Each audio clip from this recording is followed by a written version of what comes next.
ಶ್ರೀ ಗುರುಭ್ಯೋ ನಮಃ. ಹರಿ ಓಂ. ಗುರುಬ್ರಹ್ಮ ಗುರುವಿಷ್ಣು ಗುರುದೇವೋ ಮಹೇಶ್ವರ ಗುರು ಸಾಕ್ಷಾತ್ ಪರಬ್ರಹ್ಮ ತಸ್ಮೈ ಶ್ರೀ ಗುರುವೇ ನಮಃ. ಗುರವೇ ಸರ್ವಲೋಕಾನಾಂ ವಿಷಜೇ ಭವರೋಗಿಣಾಂ ನಿಧಯೇ ಸರ್ವವಿದ್ಯಾನಾಂ ಶ್ರೀ ದಕ್ಷಿಣಾಮೂರ್ತಯೇ ನಮೋ ನಮಃ. ಜ್ಞಾನಾನಂದಮಯಂ ದೇವಂ ನಿರ್ಮಲಂ ಸ್ಫಟಿಕಾಕೃತಿಂ ಆಧಾರಂ ಸರ್ವವಿದ್ಯಾನಾಂ ಹಯಗ್ರೀವಮುಪಾಸ್ಮಹೇ. ರಾಮಾಯ ರಾಮಭದ್ರಾಯ ರಾಮಚಂದ್ರಾಯ ವೇದಸೆ ರಘುನಾಥಾಯ ನಾಥಾಯ ಸೀತಾಯ ಪತಯೇ ನಮಃ. ಜಗತಪಿತರಂ ವಂದೇ ಪಾರ್ವತಿ ಪರಮೇಶ್ವರೌ. ಪ್ರತಿನಿತ್ಯದ ಕಾರ್ಯಕ್ರಮದಂತೆ ಮೊದಲನೇದಾಗಿ ನನ್ನ ಅಜ್ಜಿ ತಾತರವರನ್ನು ಸಂಪೂರ್ಣವಾಗಿ ಶ್ರದ್ಧಾಭಕ್ತಿಯಿಂದ ಪ್ರಾರ್ಥನೆಯನ್ನು ಮಾಡ್ತಾ, ನನ್ನ ಗುರುಸ್ಥಾನದಲ್ಲಿರ್ತಕ್ಕಂಥ ನನ್ನ ತಂದೆಯವರಾಗಿರ್ತಕ್ಕಂಥ ಆನಂದ್ ಗುರುಜಿರವರ ಪಾದರವಿಂದಗಳಿಗೆ ನಮಸ್ಕಾರವನ್ನು ಮಾಡ್ತಾ, ಮತ್ತು ನನ್ನ ಮಾತೃಶ್ರೀಯವರನ್ನು ಕೂಡ ಸಂಪೂರ್ಣವಾಗಿ ಶ್ರದ್ಧಾಭಕ್ತಿಯಿಂದ ಪ್ರಾರ್ಥನೆಯನ್ನು ಮಾಡ್ತಾ, ಬಹಳ ವಿಶೇಷವಾಗಿ ಶುಕ್ರವಾರ ಮಹಾದೇವ್ಯೈ ಚ ವಿದ್ಮಹೇ ವಿಷ್ಣುಪತ್ನೇ ಚ ಧೀಮಹಿ ತನ್ನೋ ಲಕ್ಷ್ಮೀ ಪ್ರಚೋದಯಾತು. ತಾಯಿ ಮಹಾಲಕ್ಷ್ಮೀ ದೇವಿಯನ್ನು ಸಂಪೂರ್ಣವಾಗಿ ಶ್ರದ್ಧಾಭಕ್ತಿಯಿಂದ ಆರಾಧನೆಯನ್ನು ಮಾಡ್ತಾ, ನಮ್ಮ ಈ ಮಹರ್ಷಿವಾಣಿ ಕಾರ್ಯಕ್ರಮವನ್ನು, ನೇರ ಪ್ರಸಾರದ ಕಾರ್ಯಕ್ರಮವನ್ನು ಬಹಳ ಪ್ರೀತಿಯಿಂದ ಪ್ರಾರಂಭವನ್ನು ಮಾಡೋಣ. ತಮ್ಮೆಲ್ಲರಿಗೂ ಕೂಡ ಆಧಾರದ ಸ್ವಾಗತ, ಸುಸ್ವಾಗತ. ಸ್ಪೆಷಲ್ ಪಾರ್ಟ್ನರ್ಸ್ ಅಮೃತ ಬಿಂದು. ಹೊಟ್ಟೆ ಉರಿ, ಗ್ಯಾಸ್ಟ್ರಿಕ್ಕು, ಅಸಿಡಿಟಿ, ಅಲ್ಸರು, ಹೊಟ್ಟೆಗೆ ಸಂಬಂಧಪಟ್ಟಿರ್ತಕ್ಕಂಥ ಏನೊಂದು ಸಮಸ್ಯೆ ಆದ್ರೂ ಕೂಡ ರಾಮಬಾಣದಂತೆ ಕೆಲಸ ಮಾಡುತ್ತೆ ಅಮೃತ ಬಿಂದು. ಅದರಲ್ಲೂ ಇತ್ತೀಚಿನ ದಿನಮಾನಗಳಲ್ಲಿ ಹರಿದಾಡ್ತಾ ಇರತಕ್ಕಂಥ ಎಲ್ಲ ರೀತಿ ಇರತಕ್ಕಂಥ ಸಾಂಕ್ರಾಮಿಕ ರೋಗಗಳಿಂದ ಪಾರಾಗಲು ಮತ್ತು ದೇಹದಲ್ಲಿರ್ತಕ್ಕಂಥ ರೋಗ ನಿರೋಧಕ ಶಕ್ತಿಯನ್ನು ಹೆಚ್ಚಿಸಿಕೊಳ್ಳಲು ತಪ್ಪದೆ ಬಳಸಿ ಅಮೃತ ಬಿಂದು. ಅತಿ ಕಿರಿಯ ವಯಸ್ಸಿನಿಂದ ಅತಿ ಹಿರಿಯ ವಯಸ್ಸಿನವರೆಗೂ ಕೂಡ ಸಾಕಷ್ಟು ಜನ ಸಕ್ಕರೆ ಕಾಯಿಲೆಯ ಸಮಸ್ಯೆಯಲ್ಲಿ ನರಳುತ್ತಾನೆ ಇದ್ದಾರೆ. ಕೈಕಾಲುಗಳು ಉರಿ ಬರ್ತಕ್ಕಂಥದ್ದು, ಜಾಯಿಂಟ್ಸ್ ಪೇನ್ ಬರ್ತಕ್ಕಂಥದ್ದು, ಅತಿಯಾದ ದಾಹ, ಆಯಾಸ, ಇದೆಲ್ಲವೂ ಕೂಡ ಈ ಸಕ್ಕರೆ ಕಾಯಿಲೆಯ ಅಡಿ ಬರ್ತಕ್ಕಂಥ ಸಮಸ್ಯೆಗಳು ಅಂತಲೇ ಹೇಳ್ಬೋದು. ಇಂತಹ ಸಮಸ್ಯೆಗಳಿಗೆ ದೇಹಕ್ಕೆ ಕಿಂಚಿತ್ತೂ ಕೂಡ ಸೈಡ್ ಎಫೆಕ್ಟ್ಸ್ ಇಲ್ಲದಿರ ರಾಮಬಾಣದಂತೆ ಕೆಲಸ ಮಾಡ್ತಕ್ಕಂಥ ಅಪ್ಪಟ ಆಯುರ್ವೇದದ ಔಷಧಿ ಅಂತಂದರೆ ಅದು ನಮ್ಮ ಮಧುಮೇಹ ನಿವಾರಣೆಯನ್ ಅಂತಲೇ ಹೇಳ್ಬೋದು. ಮತ್ತು ಎಲ್ಲರೂ ಕೂಡ ಅತಿ ಕಿರಿಯ ವಯಸ್ಸಿನಿಂದ ಹಿರಿಯ ವಯಸ್ಸಿನವರೆಗೂ ಕೂಡ ಸಾಕಷ್ಟು ಜನ ಗ್ಯಾಸ್ಟ್ರಿಕ್ಕಿನ ಸಮಸ್ಯೆಯಿಂದ ನರಳುತ್ತಾನೆ ಇರ್ತಾರೆ. ಹೊಟ್ಟೆ ಉಬ್ರ ಬರ್ತಕ್ಕಂಥದ್ದು, ಗ್ಯಾಸ್ಟ್ರಿಕ್ಕಿನಿಂದ ಕೈಕಾಲುಗಳು ನೋವು ಬರ್ತಕ್ಕಂಥದ್ದು, ಇದೆಲ್ಲ ಸಮಸ್ಯೆಗಳು ಕೂಡ ಈ ಒಂದು ಗ್ಯಾಸ್ಟ್ರಿಕ್ನಿಂದ ಆಗ್ತಾನೆ ಇರುತ್ತೆ. ಇಂತಹ ಗ್ಯಾಸ್ಟ್ರಿಕ್ಕನ್ನು ದೂರ ಮಾಡಲಿಕ್ಕೆ, ಅದರಲ್ಲೂ ಮಧುಮೇಹಿಗಳು ಅಂತಂದರೆ ಸಕ್ಕರೆ ಕಾಯಿಲೆಯ ಸಮಸ್ಯೆ ಇರ್ತಕ್ಕಂಥವ್ರೂ ಕೂಡ ತೆಗೆದುಕೊಳ್ಳಬಹುದಾಗಿರ್ತಕ್ಕಂಥ ಅಪ್ಪಟ ಆಯುರ್ವೇದದ ಔಷಧಿ ಅಂತಂದರೆ ಅದು ನಮ್ಮ ಗ್ಯಾಸ್ಟ್ರೋಜೀವನ್ ಅಂತಲೇ ಹೇಳ್ಬೋದು. ಈ ಒಂದು ಆಯುರ್ವೇದದ ಔಷಧಿಯನ್ನು ಸೇವನೆಯನ್ನು ಮಾಡೋದ್ರಿಂದ ದೇಹಕ್ಕೂ ಕೂಡ ಯಾವುದೇ ರೀತಿ ಸೈಡ್ ಎಫೆಕ್ಟ್ಸ್ ಆಗೋದೇ ಇಲ್ಲ.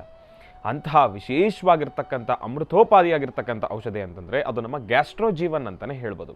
ನಿಮ್ಮ ವಾಸ್ತುಗೃಹದ ಸಮೀಪ ಇರತಕ್ಕಂಥ ಎಲ್ಲ ಮೆಡಿಕಲ್ ಸ್ಟೋರ್ನಲ್ಲೂ ಕೂಡ A&J ಹೆಲ್ತ್ ಕೇರ್ಗೆ ಸಂಬಂಧಪಟ್ಟಿರ್ತಕ್ಕಂಥ ಎಲ್ಲ ಆಯುರ್ವೇದಿಕ್ ಉತ್ಪನ್ನಗಳು ಕೂಡ ಲಭ್ಯವಿದೆ. ಹಾಗಾಗಿ ತಪ್ಪದೇ ಬಳಸಿ.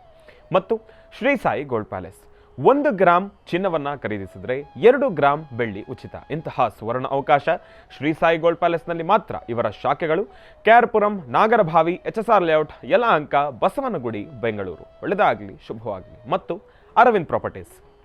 ಅರವಿಂದ್ ಪ್ರಾಪರ್ಟೀಸ್ ಇವರು ತಮ್ಮ ಅತ್ಯುತ್ತಮ ಸೇವೆಗಳನ್ನು ನೀಡ್ತಾ ಇದ್ದು, ನೆಲಮಂಗಲ ಸೊಂಡೆಕೊಪ್ಪ ರಸ್ತೆಯಿಂದ ತುಮಕೂರು ರಸ್ತೆಯ ಮಧ್ಯಭಾಗದಲ್ಲಿರ್ತಕ್ಕಂಥ ಇವರ ಅದ್ಭುತವಾಗಿರ್ತಕ್ಕಂಥ ನಿವೇಶನಗಳು BMRDA ಮತ್ತು ರೇರಾ ಅಪ್ರೂವ್ಡ್ ಆಗಿದ್ದು, ರೆಡಿ ಫಾರ್ ರಿಜಿಸ್ಟ್ರೇಷನ್ ಮತ್ತು ರೆಡಿ ಫಾರ್ ಕನ್ಸ್ಟ್ರಕ್ಷನ್ ಆಗಿರ್ತಕ್ಕಂಥದ್ದಿದೆ.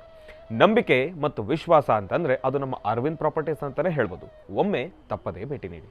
ಇನ್ನು ಬಹಳ ವಿಶೇಷವಾಗಿ ಇವತ್ತಿನ ದಿವಸ ಶುಕ್ರವಾರ, ನಾಳೆ ಶನಿವಾರ, ನಾವೆಲ್ಲರೂ ಕೂಡ ಕಾತುರದಿಂದ ಕಾಯ್ತಾ ಇರತಕ್ಕಂಥ ಕ್ಷಣ ಏನಪ್ಪ ಅಂತಂದರೆ ನೇಪಾಳ್ ಪಶುಪತಿನಾಥ ಕ್ಷೇತ್ರ ಭಗವಂತನ ಸಾನ್ನಿಧ್ಯದ ದರ್ಶನವನ್ನು ಮಾಡಲಿಕ್ಕೋಸ್ಕರ. ಯಾಕೆ ಅಂತಂದರೆ ಅಲ್ಲಿನ ಸಾನ್ನಿಧ್ಯ, ಆ ಸಾನ್ನಿಧ್ಯದಲ್ಲಿರ್ತಕ್ಕಂಥ ಒಂದು ಶಕ್ತಿ, ಅಲ್ಲಿನ ಒಂದಿಷ್ಟು ವೈಶಿಷ್ಟ್ಯತೆಗಳು, ಪ್ರತಿಯೊಂದರ ಬಗ್ಗೆಯೂ ಕೂಡ ನಮ್ಮ ಪ್ರೀತಿಯ ಗುರುಗಳಾದ ಆನಂದ್ ಗುರುಜಿರವರು ಸಾಕಷ್ಟು ವಿವಿಧ ರೀತಿಗಳಲ್ಲಿ, ನಾನಾ ರೀತಿಗಳಲ್ಲಿ ನಮಗೆ ವಿಚಾರಗಳನ್ನು ತಿಳಿಸಿದ್ದಾರೆ. ಮಹತ್ವಪೂರ್ಣ ಮಾಹಿತಿಗಳನ್ನು ತಿಳಿಸ್ಕೊಟ್ಟಿದ್ದಾರೆ. ಆ ಒಂದು ಸಾನ್ನಿಧ್ಯದಲ್ಲಿ ನಾನು ಮುನ್ನೆಯ ಕಾರ್ಯಕ್ರಮದಲ್ಲೂ ಕೂಡ ತಿಳಿಸ್ತಾ ಇದ್ದೆ, ಒಂದು ಕಡೆ ಪರಮೇಶ್ವರನ ದರ್ಶನ, ಒಂದು ಕಡೆ ಈಶ್ವರ, ಮತ್ತೊಂದು ಕಡೆ ನಶ್ವರ. ಯಾಕೆ ಅಂತಂದರೆ ಹುಟ್ಟಿನಿಂದ ಬೆಳೆದು ದೊಡ್ಡವರಾಗಿ ನಮ್ಮ ಅಂತ್ಯದ ತನಕನೂ ಕೂಡ ಜೀವನದಲ್ಲಿ ಸಾಕಷ್ಟು ಜಂಜಾಟಗಳೆಲ್ಲವನ್ನೂ ಕೂಡ ಮುಗಿಸಿ ಕೊನೆಗೆ ಶಾಂತಿ, ನೆಮ್ಮದಿ ಸಿಗ್ತಕ್ಕಂಥ ಜಾಗ ಪಶುಪತಿನಾಥ ಕ್ಷೇತ್ರ ಅಂತಲೇ ಹೇಳ್ಬೋದು. ಯಾಕೆ ಅಂತಂದರೆ ನಾವು ಅಂತ್ಯವಾದ ಮೇಲೆ ನಮ್ಮನ್ನೆಲ್ಲರನ್ನೂ ಕೂಡ ಕಾಯ್ತಕ್ಕಂಥ ಈಶ್ವರ ಪರಮೇಶ್ವರನ ಸಾನ್ನಿಧ್ಯದಲ್ಲಿ ನಮ್ಮ ಅಂತ್ಯ ಸಂಸ್ಕಾರ ಅಂತಂದರೆ ಅದು ಎಲ್ಲೋ ಒಂದು ಕಡೆ ನಮ್ಮ ಪೂರ್ವಜನ್ಮದ ಪುಣ್ಯ ಅಂತಲೇ ಹೇಳ್ಬೋದು. ಎಷ್ಟೋ ಜನ ಇವತ್ತಿಗೂ ಕೂಡ ಕಾಶಿ ಕ್ಷೇತ್ರಕ್ಕೆ ಕಾಶಿ ಯಾತ್ರೆ ಮಾಡ್ತಕ್ಕಂಥವ್ರು, ಎಷ್ಟೋ ಜನ ಈ ಒಂದು ತೀರ್ಥಯಾತ್ರೆ ಮಾಡ್ತಾ ವಯಸ್ಸಾಗಿರ್ತಕ್ಕಂಥ ವೃದ್ಧರ ಮನಸ್ಸಿನಲ್ಲಿ ಎಷ್ಟೋ ಜನಕ್ಕೊಂದು ಆಸೆ ಇರುತ್ತೆ. ಏನಪ್ಪ ಅಂತಂದರೆ ನಾನು ಕಾಲವಾದರೆ ಭಗವಂತನ ಸಾನ್ನಿಧ್ಯದಲ್ಲೇ ಕಾಲವಾಗ್ಬಿಡ್ಲಪ್ಪ. ಯಾಕೆ ಅಂತಂದರೆ ಆ ಒಂದು ಸಾನ್ನಿಧ್ಯದಲ್ಲಿ ಕಾಲವಾದರೆ ಅಟ್ಲೀಸ್ಟ್ ಪರಮೇಶ್ವರನ ಸಾನ್ನಿಧ್ಯದಲ್ಲಾದರೂ ನಾನು ಕಾಲವಾದೆ ಎಂಬತಕ್ಕಂಥ ಒಂದು ಆಸೆ ಇರುತ್ತೆ ಎಲ್ರಿಗೂ ಕೂಡ. ಯಾಕೆ ಅಂತಂದರೆ ಆ ಸಾನ್ನಿಧ್ಯಕ್ಕೆ ಅಷ್ಟೊಂದು ಶಕ್ತಿ, ಆ ಒಂದು ಪವಿತ್ರವಾಗಿರ್ತಕ್ಕಂಥ ಸಾನ್ನಿಧ್ಯ, ಪರಮೇಶ್ವರನ ಸಾನ್ನಿಧ್ಯ, ಇದೆಲ್ಲವೂ ಕೂಡ ಹೇಳ್ತಾ ಹೋದರೆ ಬರೀ ಪದಗಳಲ್ಲಿ ಹೇಳಲಿಕ್ಕೆ ನಮಗೆ ಪದಗಳೇ ಸಿಗ್ತಾಯಿಲ್ಲ. ಯಾಕೆ ಅಂತಂದರೆ ಆ ಒಂದು ಸಾನ್ನಿಧ್ಯದ ಅಷ್ಟೊಂದು ಮಟ್ಟಿಗೆ ಒಂದು ಶಕ್ತಿ. ಮತ್ತು ಇಡೀ ದೇವಸ್ಥಾನವನ್ನು ತಾವು ಗಮನಿಸೋದಾದರೆ ಸಂಪೂರ್ಣವಾಗಿ ಸ್ವರ್ಣಖಚಿತವಾಗಿರ್ತಕ್ಕಂಥ ರೀತಿ ಇರ್ತಕ್ಕಂಥದ್ದಿದೆ. ದೇವಸ್ಥಾನ ಗುರುಜಿಯವರು ತಿಳಿಸಿದ ಹಾಗೆ ಮೊದಲು ಕಟ್ಟಿಗೆ ಅಂತಂದರೆ ಕಟ್ಟಿಗೆಯಿಂದ ಕಟ್ಟಿರತಕ್ಕಂಥ ಒಂದು ದೇವಸ್ಥಾನಕ್ಕೆ ಸಂಪೂರ್ಣವಾಗಿ ಬೆಳ್ಳಿಯ ಲೇಪನವನ್ನು ಮಾಡಿರ್ತಕ್ಕಂಥದ್ದಿದೆ, ಬೆಳ್ಳಿಯ ಹಾಳೆಗಳನ್ನು ಲೇಪನ ಮಾಡಿರ್ತಕ್ಕಂಥದ್ದಿದೆ. ಆ ಒಂದು ದೇವಸ್ಥಾನವನ್ನು ನೋಡಿದ್ರೆ ಏನೋ ಒಂದು ರೀತಿ ಆನಂದ, ಏನೋ ಒಂದು ರೀತಿ ಆಕರ್ಷಿತವಾಗಿರ್ತಕ್ಕಂಥ ಒಂದು ಸಾನ್ನಿಧ್ಯ. ಆ ಒಂದು ಸಾನ್ನಿಧ್ಯದಲ್ಲಿರ್ತಕ್ಕಂಥ ಒಂದು ಶಕ್ತಿ, ಅದೆಲ್ಲದಕ್ಕಿಂತ ಮಿಗಿಲಾಗಿ ಅಲ್ಲಿ ಭಗವಂತನ ಪೂಜಾನುಷ್ಠಾನದ ಸಮಯದಲ್ಲಿ ಭಗವಂತನಿಗೆ ಧರಿಸ್ತಕ್ಕಂಥ ಆ ಒಂದು ವಜ್ರ ವೈಡೂರ್ಯಗಳಾಗಿರ್ಬೋದು, ಮುತ್ತು ರತ್ನಗಳಾಗಿರ್ಬೋದು, ಮಣಿಗಳಾಗಿರ್ಬೋದು, ಮಾಣಿಕ್ಯಗಳಾಗಿರ್ಬೋದು, ಇದೆಲ್ಲದರ ದರ್ಶನ ಇದೆಯಲ್ಲ, ಅದೆಲ್ಲವೂ ಕೂಡ ಅತ್ಯದ್ಭುತ ಅಂತಲೇ ಹೇಳ್ಬೋದು. ಆದರೆ ಒಂದಿಷ್ಟು ವಿಚಾರಗಳನ್ನು ನಾವು ನಿಮ್ಮ ಹತ್ರ ಬಾಯಲ್ಲಿ ಹಂಚ್ಕೊಳ್ಬೋದೇ ಹೊರತಾಗಿ ಅದನ್ನು ದೃಶ್ಯ ಸಮೇತವಾಗಿ ನಾವು ನಿಮಗೆ ತೋರಿಸ್ಲಿಕ್ಕಾಗಲಿಲ್ಲ. ಯಾಕೆ ಅಂತಂದರೆ ಅಲ್ಲಿ ಒಂದಿಷ್ಟು ನಿಬಂಧನೆಗಳಿದೆ. ಯಾಕೆ ಅಂತಂದರೆ ಅಲ್ಲಿರ್ತಕ್ಕಂಥ ಒಂದು ಸತ್ಯತೆ ಅದೆಲ್ಲವನ್ನು ಕೂಡ ಆದಷ್ಟು ಅವರು ಗೌಪ್ಯವಾಗಿ ಕಾಪಾಡಿಕೊಳ್ಳಿಕ್ಕೆ ಬಯಸ್ತಾರೆ. ಆದ್ರೂ ಕೂಡ ಗುರೂಜಿಯವರು ಪಣತೊಟ್ಟು ಒಂದಿಷ್ಟು ವಿಚಾರಗಳನ್ನು ಶ್ರಮವಹಿಸಿ ದೂರದಿಂದ ನಿಂತಾದ್ರೂ ಕೂಡ ನಮ್ಮ ರಾಜ್ಯದ ಜನತೆ ದರ್ಶನ ಮಾಡಬೇಕು ಅಂತ ಹೇಳಿ ಸಾಕಷ್ಟು ಶ್ರಮವಹಿಸಿ ಒಂದಿಷ್ಟು ಚಿತ್ರೀಕರಣವನ್ನು ಗುರೂಜಿರವರು ಸಂಗ್ರಹಿಸಿ ಇಟ್ಟಿದ್ದಾರೆ. ಅದನ್ನು ತಾವೆಲ್ಲರೂ ಕೂಡ ನಾಳಿನ ಶನಿವಾರದ ವಿಶೇಷ ಮಹರ್ಷಿವಾಣಿ ಕಾರ್ಯಕ್ರಮದಲ್ಲಿ ವೀಕ್ಷಿಸೋರಿದ್ದೀರಿ. ಇನ್ನು ಬಹಳ ವಿಶೇಷವಾಗಿ ಇಂದಿನ ಭಾಗದಲ್ಲಿ ತಿಳಿಸ್ತಾ ಇದ್ದೆ, ನಾಳಿನ ಶನಿವಾರದ ವಿಶೇಷ ಮಹರ್ಷಿವಾಣಿ ಕಾರ್ಯಕ್ರಮವನ್ನು ತಾವೆಲ್ಲರೂ ಕೂಡ ತಪ್ಪದೇ ವೀಕ್ಷಿಸಿ. ಯಾಕೆ ಅಂತಂದರೆ ನೇಪಾಳ್ ಪಶುಪತಿನಾಥ ಕ್ಷೇತ್ರದ ದರ್ಶನವನ್ನು ತಾವೆಲ್ಲರೂ ಕೂಡ ಮಾಡತಕ್ಕಂಥವ್ರಿದ್ದೀರಿ. ಇನ್ನು ಶನಿವಾರ ತಪ್ಪದ ಮೇಲೆ ಭಾನುವಾರ ಸಂಕಷ್ಟಹಾರ ಚತುರ್ಥಿ ಇರ್ತಕ್ಕಂಥದ್ದಿದೆ. ಗಣಪನ ಆರಾಧನೆಯನ್ನು ಮಾಡ್ತಕ್ಕಂಥದ್ದಾಗಲಿ, ಗಣಪನ ಆರಾಧನೆಯನ್ನು ನಾವು ಯುವಕರು ಯಾವ ರೀತಿ ಆಚರಣೆಯನ್ನು ಮಾಡಬೇಕು, ಯುವಕರ ಜೊತೆಗೆ ಎಲ್ಲರೂ ಕೂಡ ಸಾಧಾರಣವಾಗಿ ಗಣಪನ ಆರಾಧನೆಯನ್ನು ಯಾವ ರೀತಿ ಮಾಡಬಹುದು, ಗಣಪನ ಆರಾಧನೆಯನ್ನು ಮಾಡೋದ್ರೆಲ್ಲ ಏನೆಲ್ಲ ನಾವು ಕಾರ್ಯಗಳನ್ನು ಸಿದ್ಧಪಡಿಸ್ಕೊಳ್ತೀವಿ, ಮತ್ತು ಸಂಕಷ್ಟಹಾರ ಚತುರ್ಥಿಯನ್ನು ಏತಕ್ಕೋಸ್ಕರ ಆಚರಣೆಯನ್ನು ಮಾಡಬೇಕು, ಅದರ ಬಗ್ಗೆ ಸಂಪೂರ್ಣವಾಗಿರ್ತಕ್ಕಂಥ ಒಂದು ವಿಶ್ಲೇಷಣೆ ಮಾಹಿತಿಯನ್ನು ನಾನು ತಮ್ಮೆಲ್ಲರಿಗೂ ಕೂಡ ತಿಳಿಸ್ಕೊಟ್ಟಿರ್ತಕ್ಕಂಥವನಿದ್ದೇನೆ. ಮತ್ತು ಮಾತನಾಡ್ತಕ್ಕಂಥ ವನಸೆರೆ ನೀಡತಕ್ಕಂಥ ಒಂದು ಮಾರ್ಗದರ್ಶನ, ಅದರ ಮುಖಾಂತರ ತಿಳಿಸ್ತಕ್ಕಂಥ ರಾಶಿಫಲ ತಮ್ಮೆಲ್ಲರಿಗೂ ಕೂಡ ಕಾದು ಕುಳಿತಿರ್ತಕ್ಕಂಥದ್ದಿದೆ. ಹಾಗಾಗಿ ತಪ್ಪದೆ ಭಾನುವಾರದ ವಿಶೇಷ ಮಹರ್ಷಿವಾಣಿ ಕಾರ್ಯಕ್ರಮವನ್ನು ತಾವೆಲ್ಲರೂ ಕೂಡ ವೀಕ್ಷಿಸಿ ಎಂಬತಕ್ಕಂಥ ಮಾತನ್ನು ಹೇಳ್ತಾ ಇನ್ನು ಈಗ ನಮ್ಮ ಪ್ರೀತಿಯ ಗುರುಗಳನ್ನು ಕಾರ್ಯಕ್ರಮಕ್ಕೆ ಸ್ವಾಗತಿಸ್ತಕ್ಕಂಥ ಸಮಯ. ಶ್ರೀಯುತರು ಸಾಮುದ್ರಿಕ ಶಿರೋಮಣಿ, ಸ್ವರ ಸರ್ವಜ್ಞ, ದರ್ಪಣಾಂಜನ, ಚಕ್ಷುರ್ಮತಿ ವಿದ್ಯಾನಿಪುಣ, ಶ್ರೀ ವಿದ್ಯಾಪಾಸ್ಕರತ್ನ, ಅಥರ್ವಣ ಪರಿಹಾರ ಪ್ರವೀಣರು ಮತ್ತು ವನಸಿರಿ ಆಯುರ್ವೇದ ರತ್ನರು, ನಮ್ಮ ನಿಮ್ಮೆಲ್ಲರ ಪ್ರೀತಿಯ ಅಚ್ಚುಮೆಚ್ಚಿನ ಮಹರ್ಷಿ ಮಂದಿರ ಬ್ರಹ್ಮಋಷಿ ಆನಂದ ಸಿದ್ಧಿಪೀಠಂನ ಸಂಸ್ಥಾಪಕರು, ಖ್ಯಾತ ಜ್ಯೋತಿಷಿಗಳು ಶ್ರೀ ಶ್ರೀ ಶ್ರೀ ಡಾಕ್ಟರ್ ಮಹರ್ಷಿ ಆನಂದ್ ಗುರುಜಿಯವರನ್ನು, ನನ್ನ ತಂದೆಯವರನ್ನು ಪ್ರೀತಿಪೂರ್ವಕವಾಗಿ ಭಕ್ತಿಪೂರ್ವಕವಾಗಿ ಕಾರ್ಯಕ್ರಮಕ್ಕೆ ಸ್ವಾಗತಿಸೋಣ. ಗುರುಗಳೇ, ಕಾರ್ಯಕ್ರಮಕ್ಕೆ ಸ್ವಾಗತ, ಸುಸ್ವಾಗತ. ಸರ್ವಮಂಗಳಮಾಂಗಲ್ಯೆ ಶಿವೆ ಸರ್ವಾರ್ಥ ಸಾಧಿಕೆ ಶರಣ್ಯೆ ತ್ರ್ಯಂಬಕೆ ಗೌರಿ ನಾರಾಯಣಿ ನಮೋಸ್ತುತೆ. ಹರಿಂ ಕರಾಸನಗರ್ಭದಾಂ ನಲಸಿಕಾಂ ಸೋಂ ಕ್ಲೀಂ ಕಳಾಂ ಬಿಭ್ರದೀಂ ಸವರ್ಣಾಂ ವರದಾರಣೀಂ ಚ ವರಸದಾಂ ದೌತಾಂ ತ್ರಿನೇತ್ರೋಜ್ವಲಾಂ ವಂದೇ ಪ್ರಸ್ಥಕಭಾಸಮಂಕುಶಧರಾಂ ಸರ್ಗಭೂಷಿತಾಮಜ್ವಲಾಂ ತ್ವಾಂಗೌರೀಂದ್ರಪರಾಂ ಫರಾತ್ಪ್ರಕಳಾಂ ಶ್ರೀಚಕ್ರಸಂಚಾರಣೀಂ ಲಲಿತಾಂಬಿಕಾಯ ನಮಃ ದುರ್ಗಾಂಬಿಕಾಯ ನಮಃ ಕ್ಷೇತ್ರಪಾಲಿನಿ ನಮಃ ಓಂ ನವದುರ್ಗಾಯ ನಮಃ ಬ್ರಾಹ್ಮ್ಯೇ ನಮಃ ಮಾಹೇಶ್ವರ್ಯೇ ನಮಃ ಓಂ ಕೌಮಾರ್ಯೇ ನಮಃ ಓಂ ವಿಷ್ಣವ್ಯೇ ನಮಃ ಓಂ ವಾರಾಹ್ಯೇ ನಮಃ ಇಂದ್ರಾಣ್ಯೇ ನಮಃ ಓಂ ಚಾಮುಂಡಾಯ ನಮಃ ಓಂ ಚಂಡಿಕಾಯ ನಮಃ ಓಂ ಮಹಾಕಾಳಿಯೇ ನಮಃ ಓಂ ಮಹಾಲಕ್ಷ್ಮೀ ನಮಃ ಓಂ ಲಲಿತಾಯ ನಮಃ ಓಂ ದುರ್ಗಾಯ ನಮಃ ದುಃಖನಿವಾರಣೀ ನಮಃ ಓಂ ಸರ್ವಸ್ವರೂಪೀ ನಮಃ ಸರ್ವೇಶ್ವರೀ ನಮಃ ಓಂ ಲಲಿತಾಯ ನಮಃ ಓಂ ಮಹಾರುಕಾಲಾಯ ನಮಃ ಓಂ ಮಹಾಪುಣ್ಯಾಯ ನಮಃ ಓಂ ಸಿದ್ಧಯೇ ನಮಃ ಓಂ ಅನಘಾಯ ನಮಃ ಓಂ ಮಹಾರಾಜ್ಞೇ ನಮಃ ಶ್ರೀಮತೆ ನಮಃ ಲಲಿತಾಂ ಬಾಲಾತ್ರಿಪುರಸುಂದರಿ ಶ್ರೀಚಕ್ರೇಶ್ವರಿ ಅನುಗ್ರಹ ಪ್ರಸಾದ ಪ್ರಸೀದ ಪ್ರಸೀದ ಪ್ರಸೀದ ಲಲಿತಾಂಬಿಕಾಯ ನಮಃ. ಭಗವತಿಯನ್ನು ಪ್ರಾರ್ಥನೆ ಮಾಡ್ತಾ, ಶುಭ ಶುಕ್ರವಾರ, ಸಂಪತ್ತನ್ನು ತರತಕ್ಕಂತಹ ಶುಕ್ರವಾರ, ಸಕಲ ವಿಧವಾದಂಥ ಕೆಲಸ ಕಾರ್ಯಗಳಿಗೆ ದಾರಿ ಮಾಡಿಕೊಡ್ತಕ್ಕಂತಹ ಶುಕ್ರವಾರ, ಬಂಧು ಬಾಂಧವ್ಯವನ್ನು ಗಟ್ಟಿಪಡಿಸ್ತಕ್ಕಂತಹ ಶುಕ್ರವಾರ. ಇವತ್ತು ಸೋದರರ ದಿನಾಚರಣೆ ಅಂತಲೂ ಏನೋ ಇದೆ ಅಲ್ವಾ? ಸಹೋದರರ ದಿನಾಚರಣೆ. ಸೋದರರು ಸಹೋದರರು ಎಲ್ಲ ಒಂದೇ. ಈ ದಿನಾಚರಣೆಗಳನ್ನು ಯಾರು ಮಾಡಿದ್ದಾರೋ, ಯಾವಾಗ ಬಂತು ಅದು ಗೊತ್ತಿಲ್ಲ. ಒಂದು ಮದರ್ಸ್ ಡೇ, ಎಲ್ಲದಕ್ಕೂ ಒಂದೊಂದು ದಿನ ಅಂತ ಮಾಡಿಬಿಟ್ಟಿದ್ದಾರೆ ಗುರುಗಳೇ. ಯಾರು ಯಾವುದಕ್ಕಾದರೂ ಕೊಡಲಿ, ಒಂದು ತಾಯಿ ಗರ್ಭದಿಂದ ಹೊರಬರುವಂತಹ ತಾಯಿ ಗರ್ಭದಿಂದ ಹೊರಬರುವಂತಹ ಒಂದು ತಾಯಿಯ ಎದೆಹಾಲು ಕುಡಿದು ಬೆಳೆದಂತಹ ಅಣ್ಣ ತಮ್ಮಂದಿರು ಅಕ್ಕ ತಂಗಿಯರ ಮಧ್ಯದಲ್ಲಿ ಅಥವಾ ಒಂದು ತಂದೆಗೂ ತಾಯಿಗೂ ಒಂದೊಂದು ದಿವಸ ನಾವು ಕೊಡೋದಾದರೆ ಬಹುಶಃ ನಮ್ಮಂಥ ಮೂರ್ಖರು ಮತ್ತೊಬ್ಬರಿಲ್ಲ ಅಂತ ನನಗನ್ಸುತ್ತೆ. ಇದು ನನ್ನ ವೈಯಕ್ತಿಕ.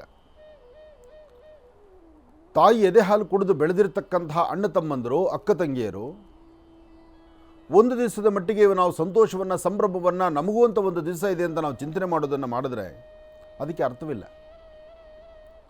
ಹಾಗೆ ತಂದೆಗೂ ಮತ್ತು ತಾಯಿಗೂ ಈ ಮದರ್ಸ್ ಡೇ ಅಂತಲೋ ಫಾದರ್ಸ್ ಡೇ ಅಂತಲೋ ಇಂತಹ ದಿನಗಳನ್ನು ಸಹಿತ ಒಂದು ದಿನ ಅವ್ರಿಗೆ ಅಂತ ನಾವು ಮೀಸಲಾಗಿಡ್ತೀವಿ ಅಂದರೆ ಅದು ಅದಕ್ಕಿಂತ ದೊಡ್ಡ ಮೂರ್ಖತನ.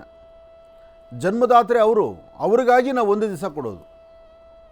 ಎಂತಹ ಪರಿಸ್ಥಿತಿಯಲ್ಲಿ ನಾವಿದ್ದೇವೆ. ಯಾವ ಪುಣ್ಯಾತ್ಮರು ಇದನ್ನೆಲ್ಲ ಸೃಷ್ಟಿಪಡಿಸಿದ್ರೋ, ಯಾರು ಇದನ್ನೆಲ್ಲ ಹೇಳಿ ಹೋದ್ರು, ಅವರು ಯಾವ ಉದ್ದೇಶವನ್ನು ಹೇಳಿದ್ರು ಇಟ್ಕೊಂಡಿದ್ರು, ಅಟ್ಲೀಸ್ಟ್ ಎಲ್ಲವನ್ನು ಮರೆತು ಹೋಗುವಾಗ ಒಂದು ದಿವಸಕ್ಕೆ ಅದು ಜ್ಞಾಪಿಸ್ಕೊಳ್ಳಿ ಅಂತ ಹೇಳಿದ್ರು ಏನು. ಆದರೆ ನಾವು ತಿಳ್ಕೊಳ್ಬೇಕಾದ್ದು, ನಾವು ಭಾರತೀಯರು, ಭಾರತೀಯ ಹಿಂದೂ ಸನಾತನ ಧರ್ಮದಲ್ಲಿ ಒಂದು ದಿನಕ್ಕೆ ಒಂದು ನಾವು ಮೀಸಲಾಗಿಡೋದಾದರೆ ಅದು ನಿಜಕ್ಕೂ ಅಕ್ಷಮ್ಯ ಅಪರಾಧ ಅನಿಸುತ್ತೆ. ಬಾಲ್ಯದಲ್ಲಿ ಬೆಳಿಬೇಕಾದ್ರೆ ಅಣ್ಣ ತಮ್ಮಂದಿರು ಅಕ್ಕ ತಂಗಿಯರು ಯಾರೊಬ್ಬರಿಗೆ ಇಲ್ಲದ್ದನ್ನು ಇನ್ನೊಬ್ಬರಿಗೆ ಹಂಚಿ ತಿನ್ನುವಂತಹದ್ದು, ಹಂಚಿಕೊಡುವಂತಹದ್ದು. ಎಷ್ಟೋ ಸತಿ ಅಕ್ಕ ತಂಗಿಯರು ಒಡ ಹುಟ್ಟಿದವರು ಅವರು ತಟ್ಟೆಗೆ ಕಲಸಿ ಅವರು ತಿನ್ನಬೇಕಾಗಿರ್ತಕ್ಕಂಥ ಒಂದು ತುತ್ತು ಅನ್ನವನ್ನು ತಮ್ಮನಿಗೋ ಅಣ್ಣನಿಗೋ ಅವರು ತಿನ್ನಿಸಿರೋದಿಲ್ವಾ? ಅವರ ಉಡುಗೆ ತೊಡುಗೆಗಳಿಗೆ ಭಾಗಿಯಾಗಿ ಇವತ್ತು ನಾನು ಉಟ್ಟ ಬಟ್ಟೆ ನನ್ನ ತಮ್ಮನಿಗೋ ತಂಗಿಗೋ ಯಾರಿಗೋ ಇನ್ನೊಬ್ಬರಿಗೆ ತಂಗಿಗೋ ಅಕ್ಕನಿಗೋ ಕೊಡಬೇಕು ಅಂತ ಅವ್ರ ಮನಸ್ಸಲ್ಲಿರಲ್ವಾ? ಮಾಡಿರೋದಿಲ್ವಾ? ಇವತ್ತೆಲ್ಲ ಪ್ರತ್ಯೇಕವಾಗಿರ್ತಕ್ಕಂಥ ರೂಮುಗಳಾಗ್ಬಿಟ್ಟಿದೆ, ಪ್ರತ್ಯೇಕವಾಗಿರ್ತಕ್ಕಂಥ ಹಾಸಿಗೆ ಹೊದಿಕೆಗಳಾಗಿದೆ. ಹಿಂದೆ ಎಲ್ಲ ಹೀಗೆ ಇತ್ತಾ? ಒಂದು ಬೆಡ್ಶೀಟ್ ಇದ್ದರೆ 4 ಜನ ಹೊದ್ಕೋಬೇಕು ಆ ಒಂದು ಬೆಡ್ಶೀಟಲ್ಲಿ. ಒಂದು ತಲೆದಿಂಬಿದ್ದರೆ ಆ ತಲೆದಿಂಬಿಗೆ 5 ಜನ ತಲೆ ಕೊಡಬೇಕಾಗಿತ್ತು. ತಲೆದಿಂಬಾದರೂ ಪಕ್ಕಕ್ಕಿರೋಣ. ಹಿಂದೆ ಎಲ್ಲ ಮನೆಗಳಲ್ಲಿ ಪ್ರತ್ಯೇಕವಾಗಿ ಬೆಡ್ಶೀಟ್ಸ್ ಅಂತಿತ್ತ, ಅಥವಾ ಹಿಂದೆ ಒರೆಸ್ಕೊಂಡಿದ್ದ ಟವಲ್ನ ಒಂದು ಟವಲ್ ಒರೆಸ್ಕೊಂಡ್ರೆ ಅವ್ರು ಬಚ್ಚಲ ಮನೆಯಿಂದ ಹೊರಗೆ ಬರೋದಕ್ಕೆ ಕಾದ್ಕೊಂಡು ಅದೇ ಟವಲ್ಲ ಕಿತ್ಕೊಂಡು ಇನ್ನೊಬ್ರು ಹೋಗಿ ಸ್ನಾನ ಮಾಡ್ಕೊಂಡು ಬರೋರು. ಇದು ನಡೀತಿರ್ಲಿಲ್ವಾ? ಒಂದು ತಟ್ಟೆಯಲ್ಲಿ 4 ಜನ 5 ಜನ ಅಕ್ಕ ತಂಗಿಯರು ಅಣ್ಣ ತಮ್ಮಂದ್ರೆ ಎಲ್ಲರೂ ಸಹಿತ ಕೂತ್ಕೊಂಡು ಊಟ ಮಾಡ್ತಿರ್ಲಿಲ್ವಾ? ಜನ್ಮದಾತೆ ತಾಯಿ ಕೈತುತ್ತು ಹಾಕಬೇಕಾದ್ರೆ ಎಲ್ಲರೂ ಒಗ್ಗೂಡಿಸ್ಕೊಂಡು ಕೈತುತ್ತು ತಿನ್ನುವಾಗ ಪ್ರೀತಿ ವಾತ್ಸಲ್ಯ ಬಂಧು ಬಾಂಧವ್ಯ ಅದಿರಲಿಲ್ವಾ? ಇಷ್ಟೆಲ್ಲ ಇರಬೇಕಾಗಿರ್ತಕ್ಕಂಥದ್ದು ಇವತ್ತು ಪ್ರತ್ಯೇಕವಾಗಿ ಒಂದು ದಿನ ಅಂತ ಆಗೋಯ್ತಲ್ಲ. ಇರಲಿ, ಆ ಒಂದು ದಿನ ಆದರೂ ನೀವೆಲ್ಲರೂ ಸಹಿತ ನಿಮ್ಮ ಅಕ್ಕ ತಂಗಿಯರನ್ನು, ಅಣ್ಣ ತಮ್ಮಂದರನ್ನು, ಬಂಧು ಬಾಂಧವ್ಯರನ್ನು ಎಲ್ಲರನ್ನೂ ಸಹಿತ ಒಗ್ಗೂಡಿಸ್ಕೊಂಡು ಅಟ್ಲೀಸ್ಟ್ ಇವತ್ತಾದರೂ ಒಂಚೂರು ಮಾತಾಡುವಂಥದ್ದಾಗಲಿ. ಇನ್ನೇನು ಇರ್ತಕ್ಕಂಥ ಆಸ್ತಿ ಬೇಡ, ಅಥವಾ ಇನ್ನೇನೋ ಕೊಟ್ಟು ತೆಗೆದುಕೊಳ್ತಕ್ಕಂಥದ್ದು ಬೇಡ. ಆಮೇಲೆ ಇದಂದರೆ ಇದೊಂದು ಕಾನೂನು ಹೊಸದಾಗಿ ಶುರುವಾಯ್ತೇನೋ ಅಂತಾರೆ. ಇಲ್ಲಿ ಕಾನೂನಲ್ಲ, ಪ್ರೀತಿ ವಾತ್ಸಲ್ಯ ಬೇಕು. ಇವತ್ತಿಗೂ ದಿಂಬು ಬೆಡ್ಶೀಟ್ ಯಾಕೆ ಎತ್ಕೊಂಡಮ್ಮ ಅಂತ ಇವತ್ತಿಗೂ ಜಗಳ ಆಡ್ತೀವಿ. ಆ ಪ್ರೀತಿ ವಾತ್ಸಲ್ಯ ಇದೆ. ಮೊದಲು ಈ ಪ್ರತ್ಯೇಕವಾಗಿರ್ತಕ್ಕಂಥ ನಾನು ನನ್ನ ರೂಮು, ನಾನು ನನ್ನ ರೂಮು, ನನ್ನ ರೂಮ್ಗೆ ಯಾರು ಬರಬೇಡಿ, ಈ ಪದಗಳಿದೆಯಲ್ಲ, ಈ ಪದಗಳಿಗೆ ಮುಕ್ತಿ ಆ ಮುಕ್ತಿನಾಥನೇ ಕೊಡಬೇಕು, ಪಶುಪತಿನಾಥನೇ ಕೊಡಬೇಕು. ನಿಜಕ್ಕೂ ನಾವು ಬೆಳೆದು ಬಂದಂಥ ದಾರಿ ಇತ್ತಲ್ಲ, ನಮ್ಮ ಬಾಲ್ಯದ ಜೀವನಗಳು ನೆನೆಸ್ಕೊಂಡ್ರೆ ನಿಜಕ್ಕೂ ಬಹಳ ಆನಂದದಾಯಕ. ನಮ್ಮದು ಚಿಕ್ಕ ಗೂಡು. ಆ ಚಿಕ್ಕ ಗೂಡಲ್ಲಿ ನಾವೆಲ್ಲರೂ ಸಾಮೂಹಿಕವಾಗಿ ಒಟ್ಟಿಗೆ ಮಲಗ್ತಾ ಇದ್ವಿ. ಯಾರ ಮೈ ಮೇಲೆ ಯಾರು ಬೆಡ್ಶೀಟ್ ಕಿತ್ಕೊಂಡ್ಬಿಟ್ಟಿರೋರು ರಾತ್ರಿ ಚಳಿ ಆದಾಗ ಮಾತ್ರ ಎಳೆದು ಕಾಲ ಮೇಲೆ ಹಾಕೋಬೇಕು. ಯಾಕಂದ್ರೆ ನಾವು ಆ ಬನಶಂಕರಿ ದೇವಸ್ಥಾನದಲ್ಲಿ ಇದ್ದಾಗಲಿ, ನಾವು JP ನಗರ್ ಮನೇಲಿ ಇದ್ದಾಗಲಿ ಆ ಬಾಂಧವ್ಯನೇ ಬೇರೆ. ಹಳೆ ದಿನಗಳು ಅದು ನೆನ್ಸ್ಕೊಳ್ಬೇಕು. ನಾವೆಲ್ಲರೂ ಹಾಲಲ್ಲೇ ಒಂದು ಹಂತಕ್ಕೆ ಬೆಳೆದು ನಿಂತಿರ್ತಕ್ಕಂಥವ್ರಿಗೆ, ಒಂದಷ್ಟು ಶ್ರೀಮಂತಿಕೆ ಕಂಡಿರೋರಿಗೆ ಖಂಡಿತ ಇದು ಯಾವ ಸುಖವೂ ಇರೋದಿಲ್ಲ. ಅದರಲ್ಲೂ ಮನೆಗೆ ಒಬ್ಬ ಮಗನಾಗಿದ್ದರೆ, ಒಬ್ಬ ಮಗಳಾಗಿದ್ದರೆ ಈ ಒಂದು ಬಾಂಧವ್ಯದ ಬೆಲೆನೇ ಗೊತ್ತಿರೋದಿಲ್ಲ. 1-2 ಮಕ್ಕಳಾದರೆ ಏನು ಮಾಡ್ತಾರೆ ತಂದೆ ತಾಯಿ? ಅದರಲ್ಲೂ ಸ್ವಲ್ಪ ಜ್ಞಾನವಂತರಾದರೆ ಅವ್ರನ್ನ ಪ್ರತ್ಯೇಕವಾಗಿ ಮಲಗಿಸಿ ಅವ್ರನ್ನೇ ಒಂದು ಸಪ್ರೇಟಾಗಿ ಮಾಡಿಬಿಟ್ಟಿರ್ತಾರೆ. ಅವ್ರ ಪಕ್ಕದಲ್ಲಪ್ಪ ಕೆಲಸದವರು, ಮನೆ ಕೆಲಸದವರು ಯಾರೋ ಒಬ್ಬರು ಮಲಗಬೇಕು. ಆ ಪ್ರೀತಿ ವಿಶ್ವಾಸನೂ ಇಲ್ಲ ಆ ಮಕ್ಕಳಿಗೆ. ಏನೇ ಆದರೂ ಈ ಬಾಂಧವ್ಯ, ಈ ಬಂಧುತ್ವ, ಈ ಪ್ರೀತಿ ವಿಶ್ವಾಸ ಇದು ಯಾವುದರಿಂದಲೂ ಅಳಿಲಿಕ್ಕಾಗುವುದಿಲ್ಲ. ಎಷ್ಟೋ ಜನ ಮನೆಗಳಲ್ಲಿ ಅಕ್ಕಂದರು ತಮ್ಮನ ಶ್ರೇಯಸ್ಸಿಗಾಗಿ, ತಮ್ಮನ ಯಶಸ್ಸಿಗಾಗಿ, ತನ್ನ ಚೆನ್ನಾಗಿರಬೇಕು, ಮನೆಗೊಬ್ಬನೋ ಅಥವಾ ಇಬ್ಬರೋ ಗಂಡು ಮಕ್ಕಳಿದ್ದರೆ ಆ ಮಕ್ಕಳನ್ನ ಚೆನ್ನಾಗಿ ಸಾಕಬೇಕು ಅಂಥೇಳಿ ತಂದೆ ತಾಯಿ ಹೇಗೆ ನೋಡ್ಕೊಳ್ತಾರೋ ಆ ತಂದೆ ತಾಯಿ ಪ್ರತಿಯಾಗಿ ನಿಂತು ಮಕ್ಕಳು ಆ ಅಕ್ಕಂದರು ಅಕ್ಕ ತಂಗಿಯರು ತಮ್ಮಂದರನ್ನು ನೋಡಿರ್ತಾರೆ, ಅಣ್ಣಂದರನ್ನು ನೋಡಿರ್ತಾರೆ. ಆದರೆ ಬೆಳೆದು ದೊಡ್ಡವರಾದ್ಮೇಲೆ ಹಳದ ಆಸ್ತಿ ಅಂತಸ್ತಿದೆಯಲ್ಲ, ಅಪ್ಪ ಮಾಡಿಟ್ಟಿರ್ತಕ್ಕಂಥ ಆಸ್ತಿ, ಅಮ್ಮ ಮಾಡಿರದ ಆಸ್ತಿ, ಅಮ್ಮನ ತವ್ರ ಮನೆ ಆಸ್ತಿ ಅಥವಾ ಅಪ್ಪನ ಮನೆ ಆಸ್ತಿ, ಈ ಆಸ್ತಿ ಅನ್ನೋ ವಿಚಾರ ಬಂತು ಅಂದರೆ ಆ ಬಾಂಧವ್ಯಕ್ಕೆ ಬೆಲೆನೇ ಕಳ್ಕೊಂಡ್ಬಿಡ್ತಾರೆ, ಶತ್ರುಗಳಾಗ್ಬಿಡ್ತಾರೆ. ಏನೋ ಹಂಗಾಗಲ ಜಾಗ ಕೇಳಿದ್ದಾರೆ ಅಥವಾ ನನಗೊಂದಿಷ್ಟು ಭಾಗ ಕೊಡಿ ಅಂದಿದ್ದಾರೆ ಅಥವಾ ಅವರು ಉದುರು ಸಹಿತ ಇನ್ನು ಮೇಲೆ ಸಾಧ್ಯವಾದಷ್ಟು ಈ ಅಕ್ಕ ತಂಗಿಯರು, ಅಣ್ಣ ತಮ್ಮಂದರು ಈ ಕೋರ್ಟ್ ಮೆಟ್ಲತ್ತದನ್ನು ದಯವಿಟ್ಟು ಬಿಡಿ. ನೀವೇನೋ ಸಲೀಸ ಕೋರ್ಟ್ ಮೆಟ್ಲು ಹತ್ತು ಬಿಡ್ತೀರಿ, ನಿಮಗೆ ಜನ್ಮ ಕೊಟ್ಟಂಥ ನಿಮ್ಮ ತಂದೆ ತಾಯಿ ಒಳ ಮನಸ್ಸು ಮಿಲ ಒದ್ದಾಡುತ್ತೆ. ನಾವು ಬೆಳೆಸಬೇಕಾದ್ರೆ, ಬಾಲ್ಯದಲ್ಲಿದ್ದಾಗ ಕೈ ಹಿಡಿದು ನಡೆಸಬೇಕಾದ್ರೆ ಒಬ್ಬರಿಗೂ ಇದು ಯಾವುದೂ ಗೊತ್ತಿರಲಿಲ್ಲ. ನಾನು ಕಷ್ಟಪಟ್ಟು, ನಾನು ಹೊಟ್ಟೆ ಕಟ್ಟಿ ನಮ್ಮ ಅಪ್ಪರ ಆಸ್ತಿನೋ ನನ್ನ ಆಸ್ತಿನೋ ಮತ್ತಷ್ಟು ಅಭಿವೃದ್ಧಿಪಡಿಸಿ ದೊಡ್ಡದಾಗಿ ಮಾಡಿಟ್ರೆ ಇವತ್ತು ಆ ಆಸ್ತಿನ ಹಂಚ್ಕೊಳ್ಳೋದ್ರಲ್ಲಿ ಇವತ್ತು ಹುಚ್ಚನಾಯಿಗಳಿಗಿನ್ನ ಹೀನವಾಗಿ ಇವರು ಕಿತ್ತಾಡ್ತಾ ಇದ್ದಾರಲ್ಲ ಅಂತಕ್ಕಂಥದ್ರ ಮನಸ್ಸು ಅವ್ರಿಗಾಗತ್ತೆ. ಎದುರುಗಡೆ ಇದ್ದರೆ ಕೋರ್ಟು ಕಚೇರಿ ಮೆಟ್ಲತ್ತುವಂಥದ್ದು, ಆ ಕಡೆ ಒಬ್ಬರು ಈ ಕಡೆ ಒಬ್ಬರು ಮುಖ ನೋಡ್ಕೊಂಡು ಹೋಗುವಂಥದ್ದು, ಸಂಬಂಧ ಇಲ್ದಿರತಕ್ಕಂಥ ಇರೋದು. ನೀವೇನೋ ಮನೆ ದೊಡ್ಡವರು ತಂದೆ ತಾಯಂದರು ಅಥವಾ ಅಣ್ಣ ತಮ್ಮಂದರು ನೀವು ಕೋರ್ಟ್ ಮೆಟ್ಲತ್ತೀರಿ ಅಥವಾ ಗಲಾಟೆ ಮಾಡ್ಕೊಂಡ್ಬಿಡ್ತೀರಿ. ನಿಮ್ಮ ಮಕ್ಕಳ ಗತಿ ಏನು? ನಿಮ್ಮ ಮಕ್ಕಳಿಗೆ ಈ ಮನೆ ಮಕ್ಕಳಿಗೂ ಆ ಮನೆ ಮಕ್ಕಳಿಗೂ ಸಂಬಂಧಗಳಿರೋದಿಲ್ಲ. ಒಬ್ರಿಗೊಬ್ರು ಕಿತ್ತಾಟ ಶುರುವಾಗ್ಬಿಡುತ್ತೆ. ಒಬ್ಬರು ನೋಡ್ರೆ ಒಬ್ರಿಗಾಗೋದಿಲ್ಲ. ಒಬ್ಬೊಬ್ಬ ಹೇಳ್ತಾರಲ್ಲ, ಬೆಳೀತಾ ಅಣ್ಣ ತಮ್ಮಂದರು ಒಂದು ತಾಯಿ ಹೊಟ್ಟೆಲಿ ಹುಟ್ಟೋದು, ಹುಟ್ಟುತ್ತಾ ಅಣ್ಣ ತಮ್ಮಂದರಾಗಿ ಬೆಳೀತಾ ದಾಯಾದಿಗಳಾಗುವಂಥದ್ದು. ಹುಟ್ಟುತ್ತಾ ಅಣ್ಣ ತಮ್ಮಂದರಾಗಿರೋದು ಬೆಳೀತಾ ದಾಯಾದಿಗಳಾಗ್ಬಿಡೋದು, ಒಬ್ಬರನ್ನ ಕಂಡ್ರೆ ಒಬ್ರಿಗೆ ಆಗದಿರ ಇರ್ತಕ್ಕಂಥದ್ದು, ಮುಚ್ಚಿಡ್ಕೊಳ್ಳೋದಂಥದ್ದು, ಅಪ್ಪ ಅಮ್ಮ ಸತ್ತರೆ ಪಿಂಡ ಸಪ್ರೇಟ್ ಮಾಡುವಂಥದ್ದು. ಎಂತಹ ದುರ್ಗತಿ, ಎಂತಹ ಒಂದು ಪರಿಸ್ಥಿತಿ ಹೊರಟೋಗ್ತಾ ಇದ್ದಾರೆ. ಹಾಗಾಗಿ ಇವತ್ತಿನ ಬಾಂಧವ್ಯ ಯಾರು ಇದನ್ನು ಸೃಷ್ಟಿಪಡಿಸಿದ್ದಾರೋ ಅವ್ರಿಗೂ ಒಳ್ಳೆಯದಾಗಲಿ. ಹಾಗೆ ಈ ನೆಪದಲ್ಲಾದರೂ ಅಣ್ಣ ತಮ್ಮಂದರು, ಅಕ್ಕ ತಂಗಿಯರು ತಾವೆಲ್ಲರೂ ಒಟ್ಟಾಗಿ ಚೆನ್ನಾಗಿರುವಂಥದ್ದಾಗಲಿ, ನಗನಗ್ತಾ ಇರುವಂಥದ್ದಾಗಲಿ ಪಶುಪತಿನಾಥನ ತಾಯಿ ಮಹಾಲಕ್ಷ್ಮಿಯನ್ನು ನಾನು ಪ್ರಾರ್ಥನೆ ಮಾಡ್ತೇನೆ. ಒಳ್ಳೆಯದಾಗಲಿ, ಶುಭವಾಗಲಿ. ಇನ್ನು ಬಹಳ ವಿಶೇಷವಾಗಿ ಇಂದಿನ ಭಾಗದಲ್ಲಿ ಗುರುಗಳನ್ನು ಬಹಳ ಪ್ರೀತಿಯಿಂದ ಕಾರ್ಯಕ್ರಮಕ್ಕೆ ಸ್ವಾಗತಿಸಿರ್ತಕ್ಕಂಥದ್ದಾಯಿತು. ಇನ್ನು ಈಗ ಇವತ್ತಿನ ದಿನದ ವಿಶೇಷತೆ, ಪಂಚಾಂಗ ಶ್ರವಣ ಅದೆಲ್ಲವನ್ನು ಕೂಡ ತಿಳ್ಕೊಳ್ಬೇಕಲ್ವ. ಹಾಗಾಗಿ ಈಗ ಪ್ರಾರಂಭ ಮಾಡೋಣ ದಿನ ವಿಶೇಷ.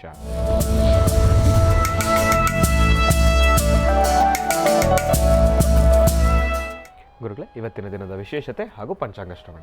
ಖಂಡಿತ.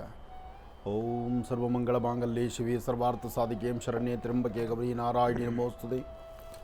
ಲಲಿತಾಂಬಿಕಾಯ ನಮಃ, ದುರ್ಗಾಂಬಿಕಾಯ ನಮಃ, ಕ್ಷೇತ್ರಪಾಲಿನಿ ನಮಃ, ಕ್ಷೇತ್ರೇಶಿ ನಮಃ, ನವದುರ್ಗಾಯ ನಮಃ, ತ್ರಿಕಾಲಗ್ನ ಸಂಪನ್ನೇ ನಮಃ, ಭುವನೇಶ್ವರ್ಯೇ ನಮಃ.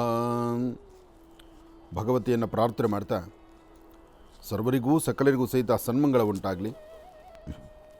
ಲಲಿತಾ ರಾಜರಾಜೇಶ್ವರಿ ಅನುಗ್ರಹ ಎಲ್ಲರಿಗೂ ಸಿಗುವಂಥದ್ದಾಗಲಿ.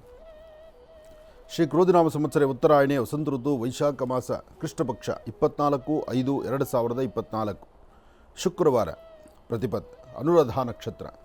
ಶುಕ್ರವಾರ ಪ್ರತಿಪತ್ ಅನುರಾಧ ನಕ್ಷತ್ರ. ಈ ಶುಭ ದಿನ ತಾವು ತಮ್ಮ ಮನೋಕಾಮನೆಗಳ ಸಿದ್ಧಿಗಾಗಿ ತಾವು ಏನು ಅಂದುಕೊಂಡಿದ್ದೀರಿ ಅಂದುಕೊಂಡಿರುವಷ್ಟು ಕೆಲಸ ಕಾರ್ಯಗಳನ್ನು ಸಿದ್ಧಿಪಡಿಸ್ಕೊಳ್ಳೋದಕ್ಕಾಗಿ ಇವತ್ತು ತಮ್ಮೆಲ್ಲರಿಗೂ ಸಹಿತ ಶುಭ ಉಂಟಾಗಲಿ.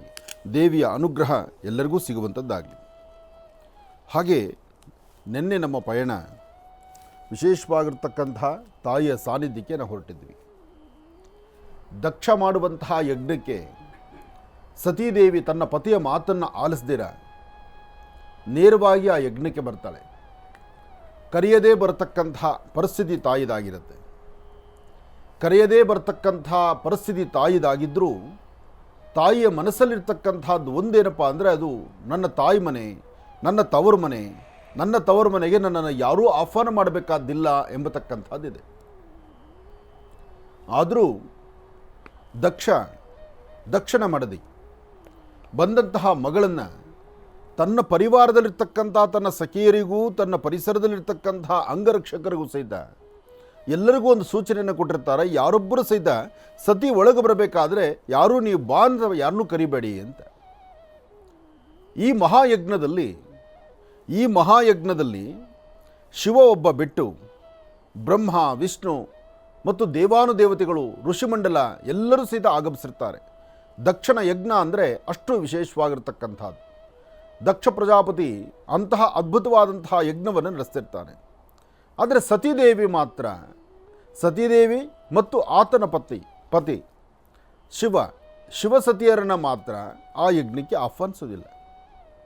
ಆದರೆ ತವರಿನಲ್ಲಿ ನಡೆದಿರ್ತಕ್ಕಂಥ ಈ ಮಹಾಯಜ್ಞಕ್ಕೆ ನಾನು ಬರಬೇಕು ಅಂತೇಳಿ ಮನಸ್ಸಲ್ಲಿ ಸಂಕಲ್ಪ ಮಾಡಿಕೊಂಡು ಗಂಡನ ಹತ್ರ ಕೂತು ಚರ್ಚೆ ಮಾಡಿ ಒಂದಷ್ಟು ದೂರ ಕಪ್ಪು ಅಂದರೆ ಆ ಕೋಪವಾದಂತಹ ಒಂದು ವರ್ತನೆಯನ್ನು ನಡೆಸಿ ನಾನು ನನ್ನ ತವರಿಗೆ ಹೋಗಲೇಬೇಕು, ನನ್ನ ತವರವರು ನನ್ನ ಆಧರಿಸ್ತಾರೆ, ನಾನು ಸ್ವಾಗತಿಸ್ತಾರೆ ಅಂತ ಹೇಳಿ ಬಲವಂತವಾಗಿ ಶಿವನ ಒಪ್ಪಿಸ್ಕೊಂಡು ಸೀದಾ ಬರ್ತಾಳೆ. ಈ ಚರಿತ್ರೆ ತಮ್ಮೆಲ್ಲರಿಗೂ ಗೊತ್ತಿರುವಂಥ ವಿಚಾರ. ಆದರೆ ಬಂದದ್ದಾಯಿತು, ಆ ಸತಿಯ ಆ ವಿಶೇಷವಾಗಿರ್ತಕ್ಕಂಥ ತನ್ನ ತವರಿಗೆ ಬಂದರೆ ಯಾರೂ ಆಹ್ವಾನಿಸೋದಿಲ್ಲ. ಆದರೂ ನನ್ನ ಮನೆ ಅಲ್ವಾ, ನನ್ನ ಯಾರು ಬಾ ಅನ್ನಬೇಕು, ಬಂದು ಬಲವಂತವಾಗಿ ಯಜ್ಞ ನಡೀತಿದೆ. ಯಜ್ಞದ ಮುಂಭಾಗದಲ್ಲಿ ಆ ಯಜ್ಞದ ಪ್ರಧಾನ ಕರ್ತೃಗಳಾಗಿರ್ತಕ್ಕಂಥ ಇಲ್ಲಿ ದಕ್ಷ ಮತ್ತು ದಕ್ಷಿಣ ಮಡದಿ ಆಗಿರ್ತಕ್ಕಂಥ ತನ್ನ ತಂದೆ ತಾಯಿ ಕೂತು ಯಾಗವನ್ನು ಮಾಡುತ್ತಿದ್ದಾರೆ. ಅಮ್ಮ ಅಂತೇಳಿ ಓಡಿ ಬರ್ತಾಳೆ, ಅಪ್ಪ ಅಂತಾಳೆ. ಆ ತಂದೆ ತಾಯಿನಿಬ್ಬರನ್ನು ಮಾತಾಡರು, ಇಬ್ಬರೂ ಆಕೆ ಕಡೆ ಗಮನ ಕೊಡೋದಿಲ್ಲ, ಯಜ್ಞದ ಕಡೆನೇ ಅವರ ಗಮನ.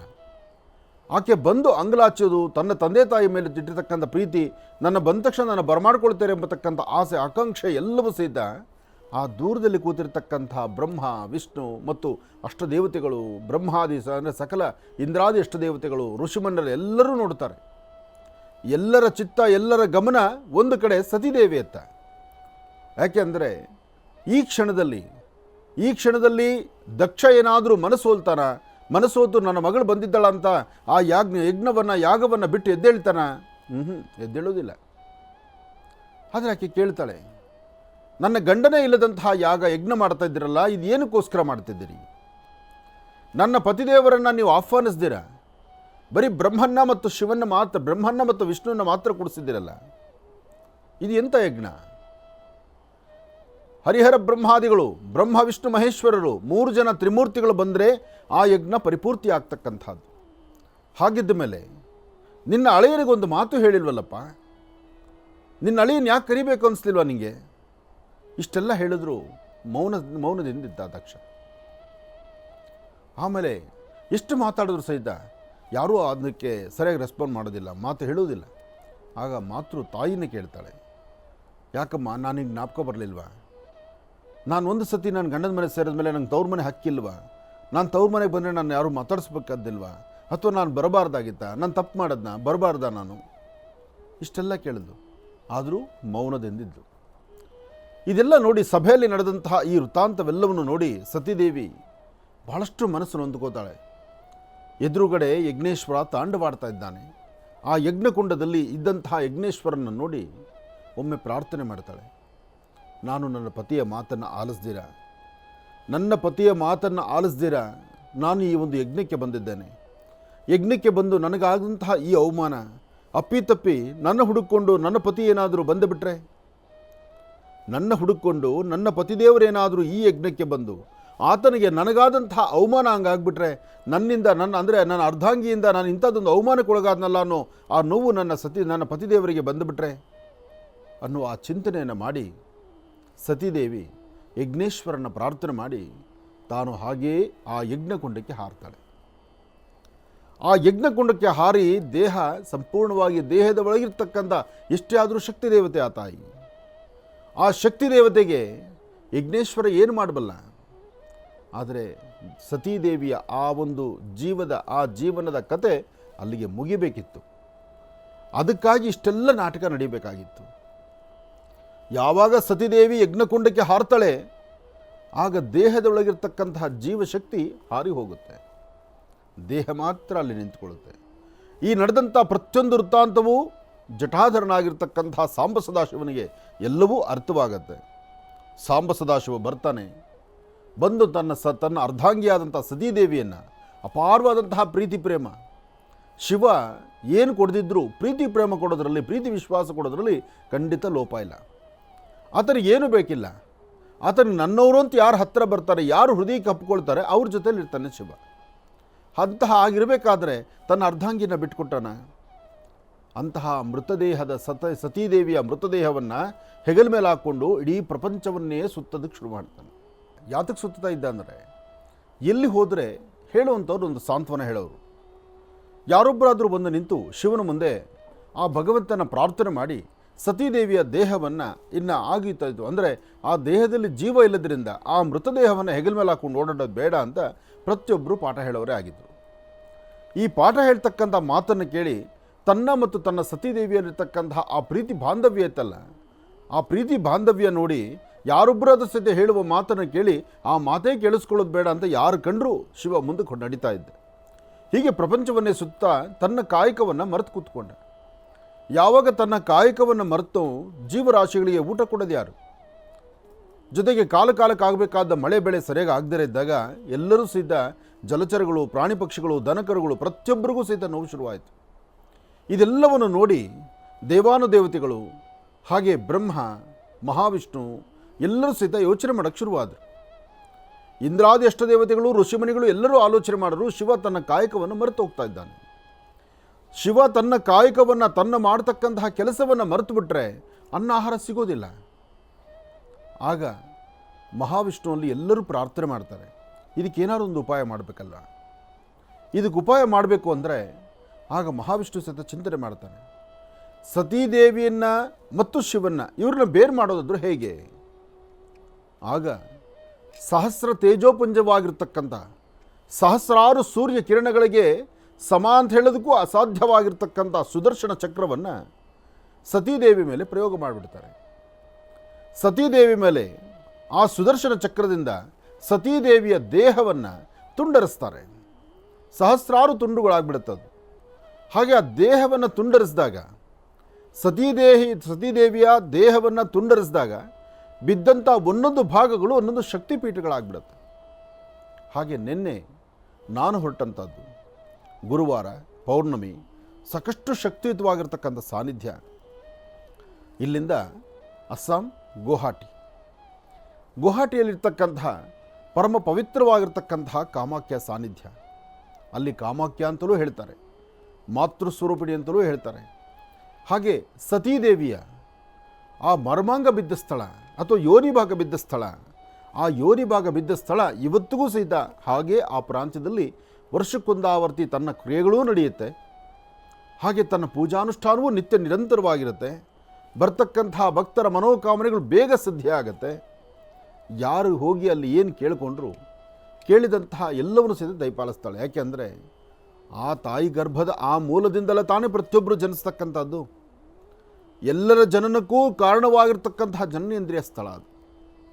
ಅಂತಹ ಸಾನ್ನಿಧ್ಯ ನೋಡಿ. ಒಂದು ಕಾಮಾಖ್ಯ ಗುವಾಹಟಿನಲ್ಲಿ, ಅಲ್ಲಿ ತಾಯಿಯ ಆ ಯೋನಿ ಭಾಗ ಬಿದ್ದಂಥ ಸ್ಥಳ, ತಾಯಿಯ ಯೋನಿ ಭಾಗ ಬಿದ್ದಂಥ ಸ್ಥಳ ಪರಮ ಪವಿತ್ರವಾಗಿರ್ತಕ್ಕಂಥ ಪುಣ್ಯಸ್ಥಳ. ಸಾಕಷ್ಟು ಗುರುವಾರ ಹುಣ್ಣಿಮೆಗೆ ನಿನ್ನೆ ಜನಸಾಗರವೇ ಸಾಗರ ಅಂತ ಹೇಳ್ಬೋದು, ಅಂತಹ ಅದ್ಭುತವಾದ ಸ್ಥಳ. ಅಲ್ಲಿಗೆ ಅವರವರ ಮನೋಕಾಮನೆಗಳ ಸಿದ್ಧಿಗಾಗಿ ತಾಯಿನ ಪ್ರಾರ್ಥನೆ ಮಾಡ್ತಾರೆ, ತಾಯಿಯ ಆರಾಧನೆ ಸಲ್ಲಿಸ್ತಾರೆ. ಭಕ್ತಿಯಿಂದ ಎಲ್ಲರೂ ಸಹಿತ ಒಂದು ಚಿಂತನೆ ಮಾಡೋದು ಇಷ್ಟೇ, ಆ ಶಕ್ತಿಪೀಠವನ್ನು ದರ್ಶನ ಮಾಡಿ ಬರಬೇಕು ಅಂತ. ತಾವೆಲ್ಲವೂ ನೋಡಿರೋ ಹಾಗೆ ಎಲ್ಲ ದೇವಾಲಯಗಳು, ಎಲ್ಲ ಶಕ್ತಿಪೀಠಗಳು ಒಂದು ಥರ ಆದರೆ ಇಲ್ಲಿರ್ತಕ್ಕಂಥ ಶಕ್ತಿಪೀಠ ಮತ್ತೊಂದು ವಿಶೇಷ ಅಂತ ಹೇಳ್ಬೋದು.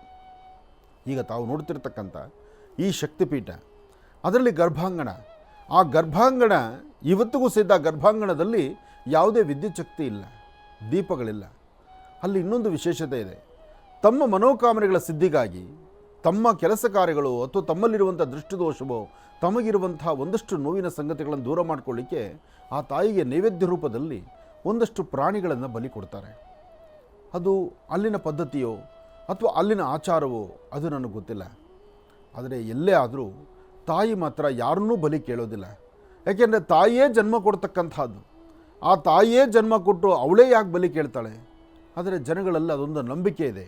ಆ ನಂಬಿಕೆಯಿಂದ ನೋಡಿ, ಬಲಿ ಕೊಡಬೇಕಾದ್ರೆ, ರಕ್ತ ಬಲಿ ಆದರೆ ತನ್ನ ಕೈ ಕುಯ್ಕೊಂಡು ತನ್ನ ಒಂದು ದೇಹದಿಂದಲೋ ಬೀಳುವಂಥದ್ದಲ್ಲ, ತಾನು ನೋವು ಪಡಲ್ಲ. ವ್ಯಕ್ತಿ ತನಗೇನೂ ನೋವಾಗಬಾರದು, ತನಗೆಲ್ಲ ಸಿರಿ ಸಂಪತ್ತು ಬೇಕು. ಆದರೆ ಆ ಮೂಕ ಪ್ರಾಣಿಗಳನ್ನು ತೆಗೆದುಕೊಂಡೋಗಿ ಬಲಿ ಕೊಡುವಂಥ ಮನಸ್ಥಿತಿ ಹೊರಟೋಗ್ತಾರೆ. ಅದು ಯಾಕೆ, ಯಾರಿಂದ ಶುರುವಾಯಿತು, ಯಾರು ಇದನ್ನು ಹೇಳ್ತಾರೋ, ಯಾರು ಇದಕ್ಕೆ ಪ್ರಚೋದಿಸ್ತಾರೋ ಅವ್ರಿಗೂ ಒಳ್ಳೆ ಜ್ಞಾನ ಬರಲಿ ಅಂತ ನಾನು ದೇವ್ರನ್ನ ಪ್ರಾರ್ಥಿಸ್ತೀನಿ. ಯಾಕೆಂದರೆ ಅಲ್ಲಿರ್ತಕ್ಕಂಥ ಪ್ರಾಣಿ ಪಕ್ಷಿಗಳು ಆ ತಾಯಿ ಹೆಸರು ಹೇಳಿ ಬಿಟ್ಟಾಗ ಆ ಸಾನ್ನಿಧ್ಯವನ್ನು ಬಿಟ್ಟು ಹೋಗೋದಿಲ್ಲ. ಅವು ಕಾಲಿಗೆ ಸಿಗ್ತಾ ಇರುತ್ತೆ, ಓಡಾಡ್ತಾ ಇರುತ್ತೆ. ಅವೆಲ್ಲವೂ ನಾವು ನೋಡಿದ್ದೀವಿ. ನಿನ್ನೆ ಅಂತೂ ಒಬ್ಬೊಬ್ಬ ಜನಸಾಗರ ಅಂದರೆ, ನಿನ್ನೆ ಮಧ್ಯರಾತ್ರಿ 3 ಗಂಟೆಗೆ ಸರತಿ ಸಾಲಲ್ಲಿ ನಿಂತ್ಕೊಂಡವರು ಮಧ್ಯಾಹ್ನ 4 ಗಂಟೆ ಆದರೂ ಸಹಿತ ಇನ್ನೂ ಆಚೆ ಬಂದಿಲ್ಲ, ಇನ್ನೂ ಆ ಸಾಲಲ್ಲೇ ಬರ್ತಿದ್ದಾರೆ. ಅದೃಷ್ಟ ಅಂತ ಅಂದರೆ ಭಗವಂತನ ಒಂದು ಸಂಕಲ್ಪವೋ ಅದೃಷ್ಟವೋ. ಈ ನಿಮ್ಮ ಮಹರ್ಷಿ ಆನಂದ್ ಗುರೂಜಿಯವರಿಗೆ ಅಲ್ಲಿನ ರಾಜ್ಯಪಾಲರು, ಅಲ್ಲಿನ ಗವರ್ನರಿಂದ ಒಂದು ಲೆಟ್ರ್ ಇದ್ದಿದ್ದರಿಂದ ಎಲ್ಲ ಒಂದು 15ರಿಂದ 20 ನಿಮಿಷದೊಳಗೆ ದರ್ಶನ ಮುಗಿಸ್ಕೊಂಡು ಆಚೆ ನಾವು ಬಂದ್ವಿ. ನನ್ನೊಂದಿಗೆ ಒಂದಷ್ಟು ಜನ ಗಣ್ಯರೂ ಬಂದಿದ್ದರು, ಎಲ್ಲರೂ ಸೇರಿ ದರ್ಶನ ಮಾಡಿಕೊಂಡು ಬಂದ್ವಿ. ಆದರೆ ಆ ತಾಯಿಯ ಸಾನ್ನಿಧ್ಯ ಗರ್ಭಗುಡಿಯಲ್ಲಿ ಎಲ್ಲ ಕಡೆ ದೇವಾಲಯ ಹೇಗಿರುತ್ತಪ್ಪ ಅಂದರೆ ದೇವರ ಆಸ್ಥಾನ ಮೇಲ್ಭಾಗದಲ್ಲಿರುತ್ತೆ. ಆದರೆ ಈ ಆಸ್ಥಾನ ಹಾಗಲ್ಲ. ಈ ಆಸ್ಥಾನ ಗರ್ಭಾಂಗಣಕ್ಕೆ ತಳಗಡೆ ನಡೆದು ಹೋಗಬೇಕು. ಅಂದರೆ ದೇವಾಲಯದ ಆವರಣದಿಂದ ತಳಮಟ್ಟದಲ್ಲಿರತಕ್ಕಂಥದ್ದು ತಳಗಡೆ ನಡೆದು ಹೋಗಬೇಕು. ವಿದ್ಯುತ್ ಶಕ್ತಿ ದೀಪ ಇಲ್ಲ, ಅಲ್ಲೇನಿದ್ರು ಬರೀ ತುಪ್ಪದ ಬೆಳಕು. ಆ ದೀಪದ ಬೆಳಕಲ್ಲೇ ಆ ಒಂದು ಸಾನ್ನಿಧ್ಯವನ್ನು ದರ್ಶನ ಮಾಡಬೇಕು. ವರ್ಷಕ್ಕೆ ಒಂದಾವರ್ತಿ ಅದರ ಮೇಲೆ ಒದ್ದಿಸ್ತಕ್ಕಂಥ ರೇಷ್ಮೆಯ ವಸ್ತ್ರ, ಅದರ ಮೇಲೆ ಆ ಒಂದು ಯೋನಿ ಭಾಗದ ಮೇಲೆ ಒದ್ದಿಸುವಂಥ ರೇಷ್ಮೆಯ ವಸ್ತ್ರ ಏನಿರುತ್ತೆ, ಶ್ವೇತವರ್ಣದ ವಸ್ತ್ರ ಸಂಪೂರ್ಣವಾಗಿ ರಕ್ತವರ್ಣವಾಗಿರುತ್ತೆ. ಅಂದರೆ ತಾಯಿ ಋತುಕಾಲ ಹೇಗಿರುತ್ತೋ ಅಲ್ಲಿ ಅದನ್ನು ನೋಡಬಹುದು. ಹಾಗಾಗಿ ಈ ಸಾನ್ನಿಧ್ಯ ತಾಂತ್ರಿಕರಿಗೆ, ಮಂತ್ರಯಂತ್ರಗಳಿಗೆ, ಜಪತಪಕ್ಕೆ, ಶಕ್ತಿಯ ಮಂತ್ರ ಸಿದ್ಧಿಪಡಿಸ್ಕೊಳ್ಳೋದಕ್ಕೆ ಒಮ್ಮೆ ನೀವು ಅಲ್ಲಿ ಹೋಗಿ ಆ ತಾಯಿ ಸಾನ್ನಿಧ್ಯದಲ್ಲಿ ಸುಮ್ಮನೆ ಓಡಾಡ್ಕೊಂಡು ಬಂದರೆ ಸಾಕು, ಅದರ ಶಕ್ತಿನೇ ಬೇರೆ. ನೋಡಿ, ಕಾಮಾಖ್ಯಲ್ಲಿ ಯೋನಿ ಭಾಗ. ಅದೇ ನೀವು ನೇಪಾಳಕ್ಕೆ ಬಂದರೆ ನೇಪಾಳಲ್ಲೂ ಒಂದು ಶಕ್ತಿಪೀಠ ಇದೆ. ಇಲ್ಲಿ ಯೋನಿ ಭಾಗ ಇರ್ತಕ್ಕಂಥದ್ದು, ಅಲ್ಲಿ ಗುದದ್ವಾರ ಇರ್ತಕ್ಕಂಥದ್ದು. ಅದಕ್ಕೆ ಗುಜೇಶ್ವರಿ ಅಂತಲೂ ಹೇಳ್ತಾರೆ ಅಥವಾ ಗುದೇಶ್ವರಿ ಅಂತ ಹೇಳ್ತಾರೆ. ಒಂದೊಂದು ಭಾಗದ ಹೆಸರು ಒಂದೊಂದು ಥರ. ಆದರೆ ಆಯಾ ಪ್ರಾಂತ್ಯ ದೇವಿಯ ಒಂದೊಂದು ಭಾಗಗಳು ಸಹಿತ ಒಂದೊಂದು ಭಾಗಗಳನ್ನು ತುಂಡರಿಸಿರ್ತಕ್ಕಂಥ ಸಾನ್ನಿಧ್ಯ ಸತೀದೇವಿಯ ಚರಿತ್ರೆಯಲ್ಲಿದೆ. ಹಾಗೆ ಚರಿತ್ರೆಯಲ್ಲಿ ಏನಿದೆಯೋ ಇದು ಕಾರ್ಯಗತವಾಗ್ತಾ ಇದೆ, ಇಲ್ಲಿ ನಡೀತಾ ಇದೆ. ಅಂತಹ ಸಾನ್ನಿಧ್ಯಕ್ಕೆ ನೆನ್ನೆ ನಾನು ದರ್ಶನಕ್ಕೆ ಹೋಗಿ ಬಂದೆ. ಒಂದಷ್ಟು ಚಿತ್ರೀಕರಣನೂ ಮಾಡಿದ್ದೇನೆ. ಅದನ್ನು ಮುಂಬರ್ತಕ್ಕಂಥ ದಿನದಲ್ಲಿ ನೋಡೋಣ. ಈಗ ಪಂಚಾಂಗ ಶ್ರವಣ, ರಾಶಿಫಲದತ್ತ ಗಮನ ಹರಿಸೋಣ ಅಲ್ವಾ? ಶುಕ್ರವಾರ ಪಂಚಾಂಗ ಶ್ರವಣ ಆಗಿದೆ ಗುರುಗಳೇ. ಆಗೋಯ್ತಾ? ಪರವಾಗಿಲ್ಲ, ನೀವು ಎಚ್ಚರಿಕೆ ಆಗಿದ್ದೀರಿ. ಯಾಕೆಂದ್ರೆ ಕಥೆ ಕೇಳುವಾಗ ಮೈ ಮರ್ತೇನೋ ಅಂತ ಅನ್ಕೊಂಡಿದ್ದೆ. ಇಲ್ಲ ಗುರುಗಳೇ. ನಮಃ ಸೂರ್ಯಾಯ ಚಂದ್ರಾಯ ಮಂಗಳಾಯ ಬುಧಾಯ ಚ ಗುರು ಶುಕ್ರ ಶನಿಶ್ಚ ರಾಹವೇ ಕೇತುವೇ ನಮಃ. ಆದಿತ್ಯಾದಿ ನವಗ್ರಹಗಳನ್ನು ಪ್ರಾರ್ಥನೆ ಮಾಡ್ತಾ ರಾಶಿಫಲದತ್ತ ಗಮನ ಹರಿಸೋಣ. ರಾಶಿಫಲದತ್ತ ಗಮನ ಹರಿಸಬೇಕು. ಜೊತೆಗೆ ಲಕ್ಷ್ಮೀ ಭೂವರಹಸ್ವಾಮಿಯ ವಿಶೇಷವಾಗಿರ್ತಕ್ಕಂಥ ಸಾನ್ನಿಧ್ಯಕ್ಕೆ ಬರ್ತಕ್ಕಂಥ ಭಕ್ತರಿಗೆ ಶನಿವಾರ ಮತ್ತು ಭಾನುವಾರ ಬಂದರೆ ಸಾಕಷ್ಟು ಜನ ದೂರಭಾರದಿಂದಲೂ ಬಂದು ಆಶ್ರಮದಲ್ಲಿ ಉಳ್ಕೋತಾ ಇದ್ದೀರಿ. ನಮ್ಮ ಶಕ್ತಿಯಾನುಸಾರ ಆಶ್ರಮದ ಸೇವೆಯನ್ನು ತಾವು ತೆಗೆದುಕೊಳ್ತಾ ಇದ್ದೀರಿ. ಅನ್ನಪ್ರಸಾದವನ್ನು ತೆಗೆದುಕೊಳ್ತಾ ಇದ್ದೀರಿ. ತುಂಬ ಸಂತೋಷ. ಇನ್ನೇನು ಆಗೋಯಿಗೋ ಅಂದರೆ ಆಗಸ್ಟ್ 1ರಿಂದ 11ರವರೆಗೂ ಜಾತ್ರಾ ಮಹೋತ್ಸವ ನಡೆಸಬೇಕು ಅಂತ ನಮ್ಮಲ್ಲಿ ಒಂದು ಮನಸ್ಸಲ್ಲಿ ಸಂಕಲ್ಪ ಇದೆ. ಅದರಲ್ಲಿ ಮುಖ್ಯವಾಗಿ 9ನೇ ತಾರೀಕು ನಾಗರ ಪಂಚಮಿ ಎಂದೇ ಸಾಲಿಗ್ರಾಮ ಲಕ್ಷ್ಮೀ ಸಮೇತ ಲಕ್ಷ್ಮೀ ಭೂವರಹಸ್ವಾಮಿಯ ಸಾಲಿಗ್ರಾಮ ಪ್ರತಿಷ್ಠಾಪನೆ ಆಗಿದೆ. ಅದೇ ಮುಹೂರ್ತದಲ್ಲಿ ಆನೆ ಮೇಲೆ ಈ ಸತಿ ಅಂಬಾರಿ ಮಾಡಬೇಕು, ಅಂಬಾರಿ ಉತ್ಸವ ನಡೆಸಬೇಕು ಎಂಬತಕ್ಕಂಥ ಒಂದು ಚಿಂತನೆಯಲ್ಲಿದ್ದೀವಿ. ಪ್ರಯತ್ನ ಮಾತ್ರ ನಂದು, ಸಹಕಾರ ಆ ಸಮಯಕ್ಕೆ ತನುಮನ ಧನದಿಂದ ನಿಮ್ಮೆಲ್ಲರನ್ನೂ ಸಹಿತ ನಾನು ಸ್ವಾಗತಿಸ್ತಾ ಇದ್ದೇನೆ. ಈ ಅದ್ಭುತವಾದ ಕಾರ್ಯಕ್ರಮಕ್ಕೆ ತಾವೆಲ್ಲರೂ ಕೈ ಜೋಡಿಸಿ ಬನ್ನಿ, ಭಾಗವಹಿಸಿ.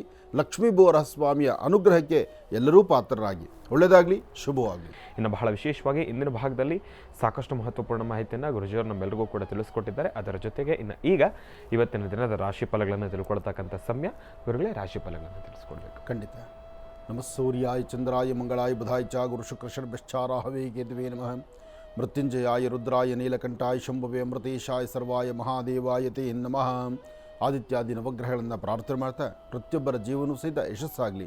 ಪ್ರತಿಯೊಬ್ಬರಿಗೂ ಭಗವಂತನ ಸಂಪೂರ್ಣ ಅನುಗ್ರಹ ಉಂಟಾಗಲಿ ಅಂತ ನಾನು ದೇವರನ್ನ ಪ್ರಾರ್ಥನೆ ಮಾಡ್ತಾ ರಾಶಿಫಲದತ್ತ ಗಮನ ಹರಿಸೋಣ. ಮೊದಲದಾದಂತಹದ್ದು ಮೇಷರಾಶಿ.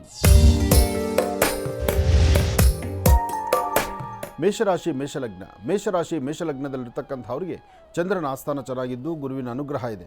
ಇವತ್ತು ಶುಭ ಶುಕ್ರವಾರ. ನಿಮ್ಮ ಮನಸ್ಸಲ್ಲಿರ್ತಕ್ಕಂಥ ದ್ವಂದ್ವ ಚಿಂತನೆಗಳನ್ನು ದೂರ ಮಾಡಿ ಸಾಕಷ್ಟು ಒಳ್ಳೆ ಫಲಗಳನ್ನು ಸಿದ್ಧಿಪಡಿಸ್ಕೊಳ್ಳೋದಕ್ಕೆ ಯೋಗ ಫಲವನ್ನು ಸಿದ್ಧಿಪಡಿಸ್ಕೊಳ್ಳುವಂಥ ಅದೃಷ್ಟ ನಿಮ್ಮದಾಗುತ್ತೆ. ಇವತ್ತು ಸಾಧ್ಯವಾದಷ್ಟು ತಾವು ಮಾಡಬೇಕಾಗಿರತಕ್ಕಂಥದ್ದು ಮನೆ ದೇವರ ಪ್ರಾರ್ಥನೆ, ಗುರು ಹಿರಿಯರ ಆಶೀರ್ವಾದ. ಇವತ್ತು ಗುರು ಹಿರಿಯರ ಆಶೀರ್ವಾದದೊಂದಿಗೆ ನಿಮ್ಮ ಮನೆ ದೇವರ ಪ್ರಾರ್ಥನೆ ಸಲ್ಲಿಸೋದ್ರಿಂದ ಸಾಕಷ್ಟು ಒಳ್ಳೆ ಫಲವನ್ನು ಸಿದ್ಧಿಪಡಿಸ್ಕೊಳ್ತೀರಿ. ಹಾಗೆ ಸಣ್ಣ ಸಣ್ಣ ವಿಚಾರಕ್ಕೂ ಸಹಿತ ಮನಸ್ತಾಪಗಳು ತಂದುಕೊಳ್ತೀರಿ. ಇವತ್ತು ಸ್ವಲ್ಪ ಎಚ್ಚರಿಕೆಯ ನಡೆ ಇರಲಿ. ಮಧ್ಯಾಹ್ನ 12ರಿಂದ 1:45, 12ರಿಂದ 1:45 ಮಧ್ಯದಲ್ಲಿ ಸ್ವಲ್ಪ ಎಚ್ಚರಿಕೆಯ ನಡೆ ನಡೀತಕ್ಕಂಥದ್ದು ಬಹಳ ಉತ್ತಮ. ಸಣ್ಣ ಸಣ್ಣ ವಿಚಾರಕ್ಕೂ ಸಹಿತ ಕಣ್ಣೀರು ಹಾಕುವಂಥ ಪರಿಸ್ಥಿತಿಯೂ ಎದುರಾಗ್ಬೋದು. ಮೇಷರಾಶಿಯವರು ಧೈರ್ಯದಿಂದ, ಒಳ್ಳೆಯ ಮನಸ್ಸಿನಿಂದ, ಗುರು ಹಿರಿಯರ ಮಾತಿನ ಮಾರ್ಗದರ್ಶನದಿಂದ ಹೆಚ್ಚಿನ ಫಲವನ್ನು ಸಿದ್ಧಿಪಡಿಸ್ಕೊಳ್ಳುವಂಥದ್ದಾಗಲಿ, ಒಳ್ಳೆಯದಾಗಲಿ, ಶುಭವಾಗಲಿ. ಇನ್ನು ವೃಷಭರಾಶಿ.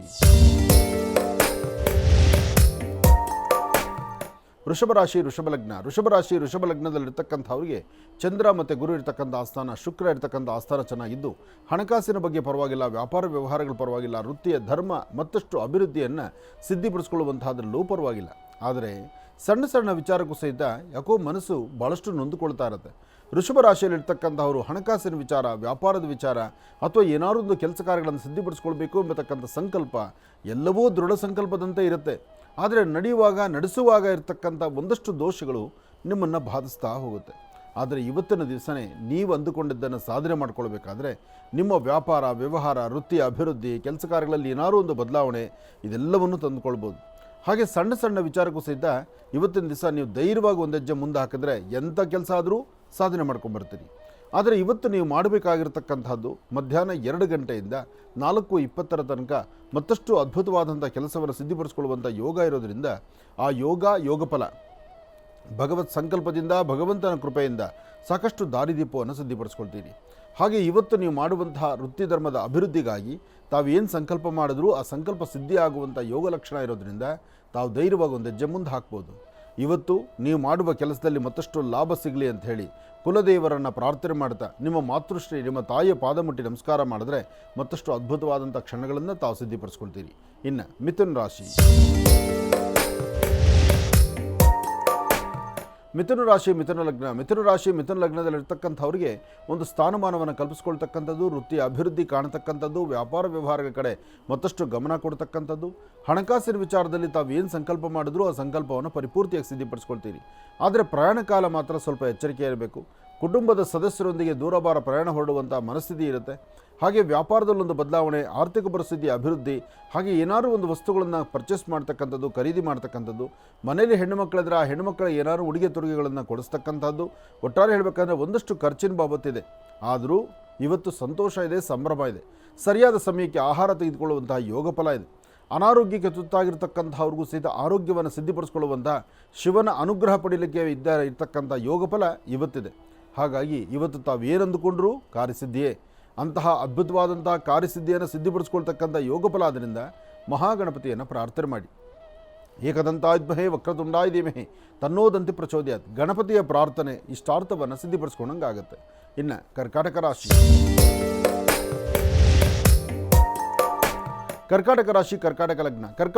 ಕರ್ಕಾಟಕ ಲಗ್ನದಲ್ಲಿರ್ತಕ್ಕಂಥವ್ರಿಗೆ ಇವತ್ತು ಶುಕ್ರನ ಆಸ್ಥಾನ ಚೆನ್ನಾಗಿದೆ. ನಿಮ್ಮ ಮುಖದ ವರ್ಚಸ್ಸು, ತೇಜಸ್ಸು, ತಮ್ಮ ಉಡುಗೆ ತೊಡುಗೆಗಳು, ತಾವು ಮಾಡುವಂಥ ಕೆಲಸ ಕಾರ್ಯ, ಒಂದು ಸ್ಥಾನಮಾನವನ್ನು ಸಂಪಾದನೆ ಮಾಡ್ತಕ್ಕಂಥದ್ದು, ವೃತ್ತಿಯಲ್ಲಿ ಅಭಿವೃದ್ಧಿಯನ್ನು ಕಾಣ್ತಕ್ಕಂಥದ್ದು, ಇಷ್ಟೆಲ್ಲ ವ್ಯವಹಾರಗಳಲ್ಲಿ ಅಧಿಕವಾದಂತಹ ಲಾಭವನ್ನು ಗಳಿಸುವಂಥ ಅದೃಷ್ಟ ನಿಮ್ಮದಾಗುತ್ತೆ. ಇವತ್ತು ನಿಮ್ಮ ಕೆಲಸದಲ್ಲಿ, ನಿಮ್ಮ ವೃತ್ತಿಯಲ್ಲಿ ಏನಾದರೂ ಒಂದು ಬದಲಾವಣೆ ತಂದುಕೊಂಡು ಫಲಾಫಲಗಳನ್ನು ಸಿದ್ಧಪಡಿಸ್ಕೊಳ್ಳುವಂತಹ ಯೋಗಫಲ ಆದ್ದರಿಂದ ಇವತ್ತು ಯಾವುದಕ್ಕೂ ಅಂಜಬೇಕಾದ್ದಿಲ್ಲ.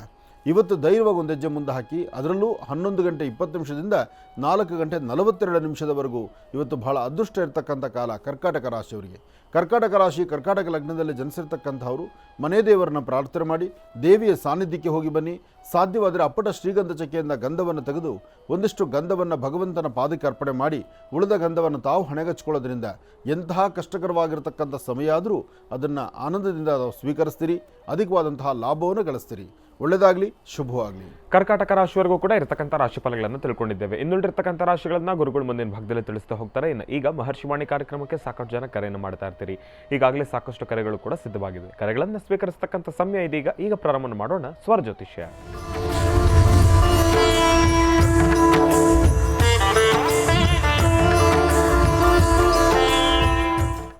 ಬನ್ನಿ, ಕಾರ್ಯಕ್ರಮಕ್ಕೆ ಮೊದಲು ಯಾರು ಕರೆ ಮಾಡಿದ್ದಾರೆ ಅನ್ನೋದನ್ನ ತಿಳ್ಕೊಳ್ಳೋಣ. ಹಲೋ ಹಲೋ ಅಮ್ಮ, ನಮಸ್ತೆ. ಚೆನ್ನಾಗಿದ್ದೀರಾ?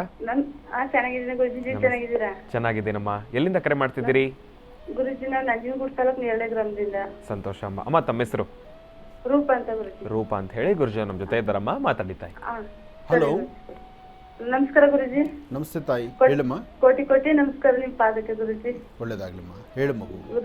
ಗುರುಜಿ, ನನ್ಗೆ ಮನೆ ಇಲ್ಲ ಗುರುಜಿ, ನಂದು ಅಂತ. ನನ್ ಗಂಡ ಬಿಟ್ಟು 12 ವರ್ಷ ಆಯ್ತು ಗುರುಜಿ. ಒಬ್ಬ ಮಗಳಿದ್ದಾಳೆ. ಮನೆ ನನ್ ಸ್ವಂತ ನನ್ ಜಾಗ ತಕ್ಕ ಮನೆ ಕಟ್ಬೇಕು ಅಂತ ಪ್ರಯತ್ನ ಪಡ್ತೀನಿ. ಜಾಗ ಸಿಗ್ತಾ ಇಲ್ಲ ಗುರುಜಿ. ಆಗುತ್ತಮ್ಮ, ಶ್ರಮ ಪಟ್ಟು ಮಗಳನ್ನು ನನ್ ತಾಯಿ ನೋಡ್ಕೊಂಡು ನನ್ ಮನೆ ಒಂದಿಷ್ಟಲ್ಲಿ ನನ್ ದೊಡ್ಡದೇನ್ ಬೇಡ ಗುರುಜಿ, ಚಿಕ್ಕದಾದ್ರೂ ಪರವಾಗಿಲ್ಲ. ನಾವು ಒಬ್ರು ಕಲ್ಯಾಣಿಸ್ಕೊಳ್ಳೋದಕ್ಕಿಂತ ಗುರುಜಿ ನಂದು ಅಂತ ನನ್ ಜಾಗ ಬೇಕು ಗುರುಜಿ. ನಾವ್ ಇರತ್ತಂತಾದ್ರು ನನ್ ತಾಯಿ ನಾನು ಇಬ್ರೇ ಇರೋದು ಗುರುಜಿ. ನನ್ ಮಗಳು ಮದ್ವೆ ವಯಸ್ಸು ಬಂದಿದೆ, 20 ವರ್ಷ ಆಗಿದೆ ಗುರುಜಿ. ಇನ್ನ ಸೆಟ್ ಗುರುಜಿ. ನಿಮ್ ಜೊತೆ ಮಾತಾಡಿದ್ರೆ ಶ್ರಾವಣದಲ್ಲಿ ಫಿಕ್ಸ್ ಆಯ್ತು ಅಂತ ಹೇಳಿದ್ರಿ. ಸೆಟ್ ಆಗೋ ಟೈಮಲ್ಲಿ ಸ್ವಲ್ಪ ಮನೆ ಚಿಕ್ಕದ್ಬಿಟ್ಟು ದೂರ ಅಂದ್ಬಿಟ್ಟು ನಾವೇ ಮಾಡ್ಲಿಲ್ಲ ಗುರುಜಿ ಟೈಮಲ್ಲಿ. ಆಗಲಿ, ಆದರೂ ಆದಷ್ಟು ಬೇಗ ಮಗಳ ಮದುವೆ ಬಗ್ಗೆನೇ ಚಿಂತನೆ ಮಾಡಿ. ಫಸ್ಟ್ ಅವಳನ್ನ ಜವಾಬ್ದಾರಿ ಸೇರಿಸಿ, ಅವಳೊಂದು ಮನೆ ಸೇರಿಸಿದ್ರೆ ನಿಮ್ಗೆ ಅರ್ಧ ಮುಕ್ಕಾಲು ಜವಾಬ್ದಾರಿ ಕಡಿಮೆ ಆಗುತ್ತೆ. ಅದಾದಮೇಲೆ ಹಿಂದಲೇ ಒಂದು ಗೂಡು ಕಟ್ಕೊಳ್ಳೋದಕ್ಕೆ ತಪ್ಪೇನಿಲ್ಲ. ನೋಡಮ್ಮ, ಪ್ರತಿಯೊಬ್ಬರ ಜೀವನದಲ್ಲೂ ಪ್ರತಿಯೊಬ್ಬರು ಒಂದು ಇಷ್ಟಪಡೋದು ಇಷ್ಟೇ, ಒಂದು ಅಂಗೈಗಲಾದರೂ ಜಾಗ ಬೇಕು, ಅದರಲ್ಲಿ ಒಂದು ಸ್ವಂತ ಗೂಡು ಕಟ್ಟಬೇಕು ಅಂತ. ಹಾಗೆ ನೀನು ಆಸೆ ಪಡೋದ್ರಲ್ಲಿ ಖಂಡಿತ ತಪ್ಪಲ್ಲ. ನಿನ್ನ ಸ್ವರತರಂಗ ಪ್ರಕಾರ ಅತಿ ಶೀಘ್ರದಲ್ಲೇ ಒಂದು ಸ್ವಂತ ಮನೆ ಮಾಡ್ತೀಯ.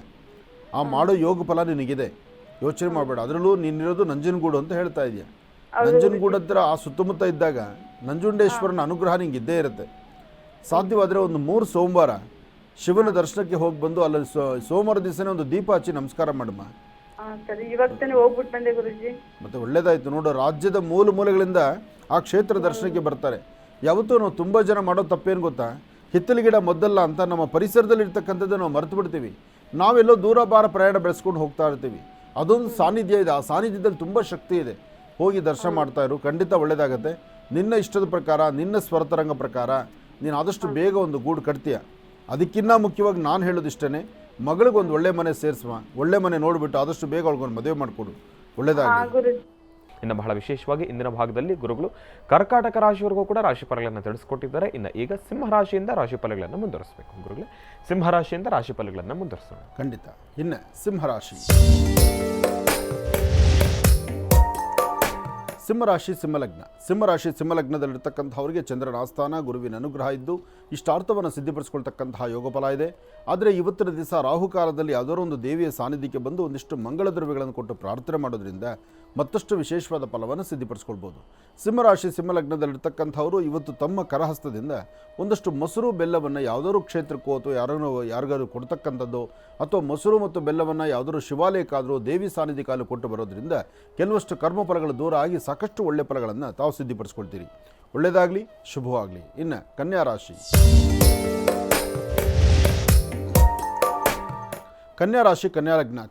ಕನ್ಯಾ ಲಗ್ನದಲ್ಲಿ ಜನಿಸಿರ್ತಕ್ಕಂಥವರು ಹಣಕಾಸಿನ ಬಗ್ಗೆ ಚಿಂತನೆ ಮಾಡೋಗಿಲ್ಲ. ವ್ಯಾಪಾರ ವ್ಯವಹಾರಗಳಲ್ಲಿ ಮತ್ತಷ್ಟು ಅಭಿವೃದ್ಧಿ ಕಾಣ್ತೀರಿ. ದೂರಭಾರ ಪ್ರಯಾಣವನ್ನು ಹೊರಡುವಂಥ ಮನಪರಿಸ್ಥಿತಿಯಲ್ಲಿರ್ತೀರಿ.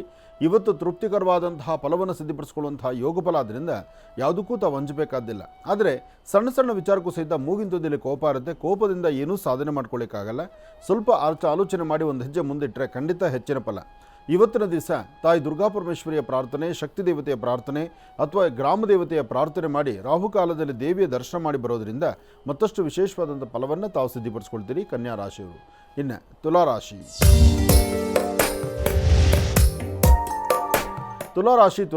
ತುಲಾರಾಶಿ, ತುಲಾಲಗ್ನದಲ್ಲಿರ್ತಕ್ಕಂಥವರು ಇವತ್ತು ಸಾಧ್ಯವಾದಷ್ಟು ಮೌನದಿಂದಿರ್ತಕ್ಕಂಥದ್ದೇ ಭಾಳ ಉತ್ತಮ. ಕೆಲಸ ಕಾರ್ಯಗಳಲ್ಲಿ ಸ್ವಲ್ಪ ಅಡ್ಡಿ ಆತಂಕ ಸಾಕಷ್ಟು ಇದೆ. ಮನಸ್ಸು ನೆಮ್ಮದಿ ಇಲ್ಲದಂಥ ರೀತಿಯಲ್ಲಿದೆ. ಅಧಿಕವಾದಂಥ ಚಂಚಲತೆ ಇದೆ. ಇನ್ನಷ್ಟು ಜವಾಬ್ದಾರಿ, ದೊಡ್ಡದಾದಂಥ ಜವಾಬ್ದಾರಿ ಹೆಗಲೇ ಹೇರುವಂಥದ್ದಿದೆ. ಹಾಗಾಗಿ ಕುಟುಂಬದಲ್ಲಿರ್ತಕ್ಕಂಥ ಹೆಣ್ಣು ಮಕ್ಕಳು, ಗಂಡು ಮಕ್ಕಳು ಯಾರೊಬ್ಬರಾದರೂ ತುಲಾಲಗ್ನದಲ್ಲಿರ್ತಕ್ಕಂಥವರು ಮನೆ ದೇವರ ಪ್ರಾರ್ಥನೆ ಬೇಕು, ಗುರು ಹಿರಿಯರ ಆಶೀರ್ವಾದ ಬೇಕು, ಸಾಧ್ಯವಾದಷ್ಟು ಸ್ವಲ್ಪ ತಾಳ್ಮೆ ಇರಬೇಕು.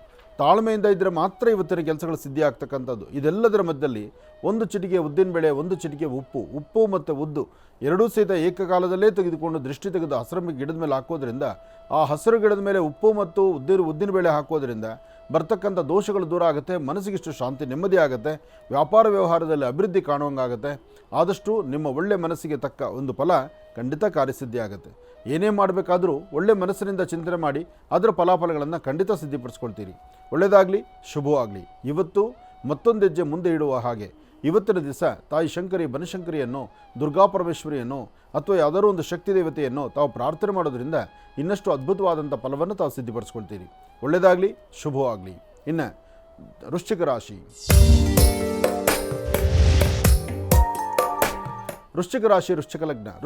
ವೃಶ್ಚಿಕ ಲಗ್ನದಲ್ಲಿರ್ತಕ್ಕಂಥವ್ರಿಗೆ ಆರ್ಥಿಕ ಪರಿಸ್ಥಿತಿ, ಅಭಿವೃದ್ಧಿ ಬಗ್ಗೆ, ಕೆಲಸ ಕಾರ್ಯಗಳಲ್ಲಿ ಮತ್ತಷ್ಟು ಪ್ರಗತಿಯ ಬಗ್ಗೆ, ಅಂದುಕೊಂಡಿದ್ದನ್ನು ಸಾಧನೆ ಮಾಡುವಂತಹ ಚಿಂತನೆ ಇರುವಂತಹದ್ದು.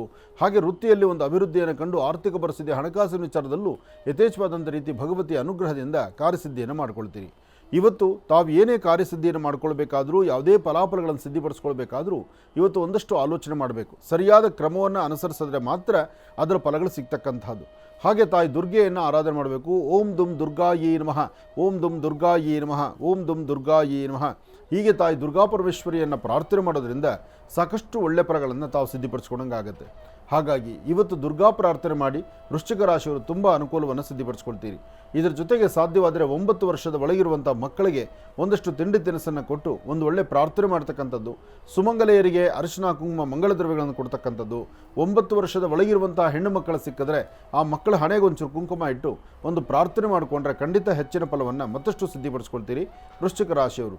ಒಳ್ಳೆಯದಾಗಲಿ, ಶುಭವಾಗಲಿ. ವೃಶ್ಚಿಕ ರಾಶಿವರೆಗೂ ಕೂಡ ಇರ್ತಕ್ಕಂಥ ರಾಶಿ ಫಲಗಳನ್ನು ತಿಳ್ಕೊಂಡಿದ್ದೇವೆ. ಇನ್ನುಳಿರ್ತಕ್ಕಂಥ ರಾಶಿಗಳನ್ನು ಗುರುಗಳು ಮುಂದಿನ ಭಾಗದಲ್ಲಿ ತಿಳಿಸ್ತಾ ಹೋಗ್ತಾರೆ. ಈಗ ಕಾರ್ಯಕ್ರಮದಲ್ಲಿ ಮತ್ತೊಂದು ಕರೆ ಸಿದ್ಧವಾಗಿದೆ, ಬನ್ನಿ ಸ್ವೀಕರಿಸೋಣ. ಹಲೋ ಹಲೋ ಅಮ್ಮ, ನಮಸ್ತೆ. ಚೆನ್ನಾಗಿದ್ದೀರಾ? ನಮಸ್ತೆ ಗುರುಜಿ, ಚೆನ್ನಾಗಿದ್ದೀನಿ. ನೀವು ಚೆನ್ನಾಗಿದ್ದೀರಿ? ಚೆನ್ನಾಗಿದ್ದೀನಮ್ಮ. ಎಲ್ಲಿಂದ ಕರೆ ಮಾಡ್ತಿದ್ದೀರಿ? ಬಾಗಲಕೋಟೆ ಡಿಸ್ಟ್ರಿಕ್ಟ್ ಇಂದ ವೀಣಾ ಅಂತ. ವೀಣಾ ಅಂತ. ಓಕೆ ತಾಯಿ, ಗುರುಜಿಯವರು ನಮ್ಮ ಜೊತೆ ಇದ್ದಾರಮ್ಮ, ಮಾತಾಡಿ ತಾಯಿ. ಹಲೋ ಹಲೋ ಹಲೋ ಗುರುಜಿ, ನಮಸ್ಕಾರ ಗುರುಜಿ. ನಮಸ್ತೆ ತಾಯಿ, ಹೇಳಮ್ಮ. ನಾನ್ 5th ಸ್ಟ್ಯಾಂಡರ್ಡ್ ಇರುವಾಗಿಂದನು ನಿಮ್ ಪ್ರೋಗ್ರಾಮ್ ನೋಡ್ತಿರೋದು. ನಂದು ಇವಾಗ ಡಿಗ್ರಿ ಮುಗೀತು. ಅಬ್ಬಬ್ಬಾ, ಆಗ್ಲಿ ಅಮ್ಮ, ಅಪ್ಪ ಅಮ್ಮ ತುಂಬಾ ನಂಬ್ತಾರೆ ಗುರುಜಿ. ನಿಮ್ ಪ್ರೋಗ್ರಾಮ್ ನೋಡದೆ ಏನ್ ಕೆಲ್ಸಾನು ಮಾಡಲ್ಲ. ಅಪ್ಪ ಅಮ್ಮ ಫಾರ್ಮರ್ ಗುರುಜಿ, ಹೊಲದಲ್ಲಿ ಕೆಲಸ ಮಾಡ್ತಾರೆ. ಅಂದ್ರೂ ನಮ್ಗೆ ಕಷ್ಟಪಟ್ಟು ಓದಿಸಿದ್ದಾರೆ ಗುರುಜಿ.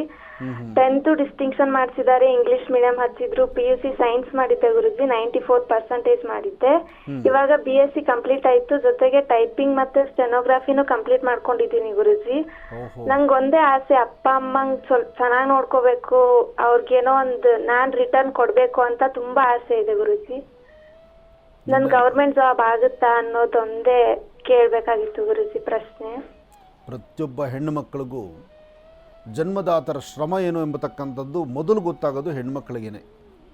ಅದು ಒಪ್ಪುವಂಥ ವಿಚಾರ. ಯಾಕೆಂದರೆ ಆ ಹೆಣ್ಣುಮಗಳಿಗೆ ಗೊತ್ತು ತನ್ನ ತಂದೆ ತಾಯಿ ಏನು ಶ್ರಮ ವಹಿಸಿ ನಮ್ಮನ್ನು ಸಾಕಿದ್ದಾರೆ ಅಂತ.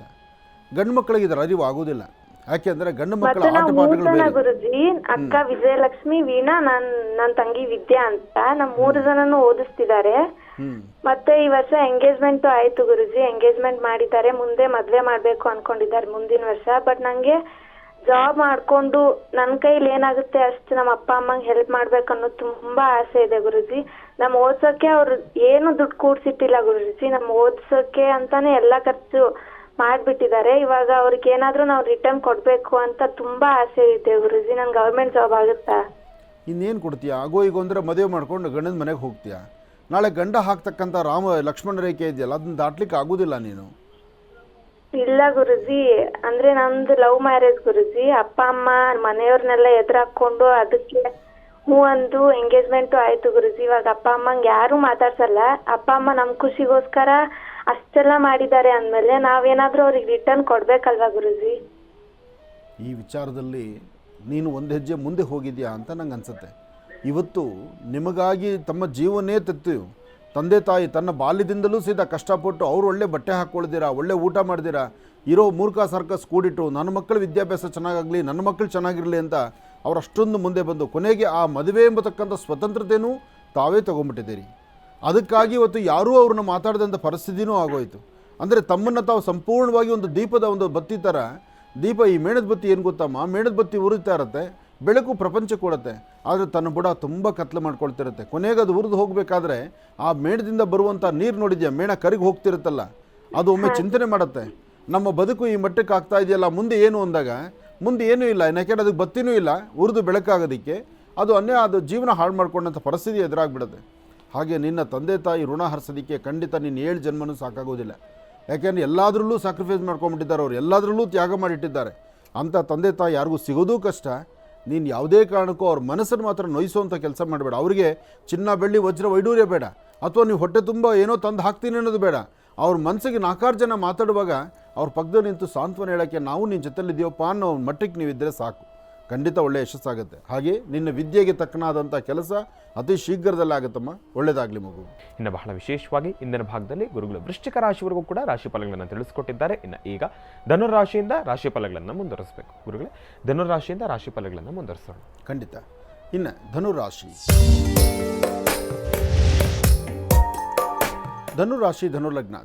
ಧನುಲಗ್ನದಲ್ಲಿರ್ತಕ್ಕಂಥವರಿಗೆ ಬುಧನ ಆಸ್ಥಾನ, ಚಂದ್ರನ ಆಸ್ಥಾನ ಚೆನ್ನಾಗಿದ್ದು ಗುರುವಿನ ಅನುಗ್ರಹ ಇರೋದ್ರಿಂದ ಇಷ್ಟಾರ್ಥವನ್ನು ಸಿದ್ಧಿಪಡಿಸ್ಕೊಳ್ತೀರಿ.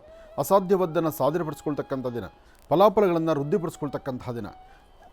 ಇಷ್ಟಾರ್ಥವನ್ನು ಸಿದ್ಧಿಪಡಿಸ್ಕೊಳ್ಳುವಂತಹ ಯೋಗಫಲ ಇರುವಂಥ ಈ ಶುಭ ದಿನ ತಾವು ಮಾಡಬೇಕಾಗಿರತಕ್ಕಂಥದ್ದು ಇವತ್ತು ಸಾಂಬ ಸದಾಶಿವನ ಪ್ರಾರ್ಥನೆ ಮಾಡಿ ಶಿವಕೇಶವರ ಆರಾಧನೆ ಮಾಡಿ ದೇವಿಯ ಪ್ರಾರ್ಥನೆ ಮಾಡೋದ್ರಿಂದ ಧನುರಾಶಿಯವರಿಗೆ ಸಾಕಷ್ಟು ಒಳಿತಿನ ಫಲ ಇದೆ.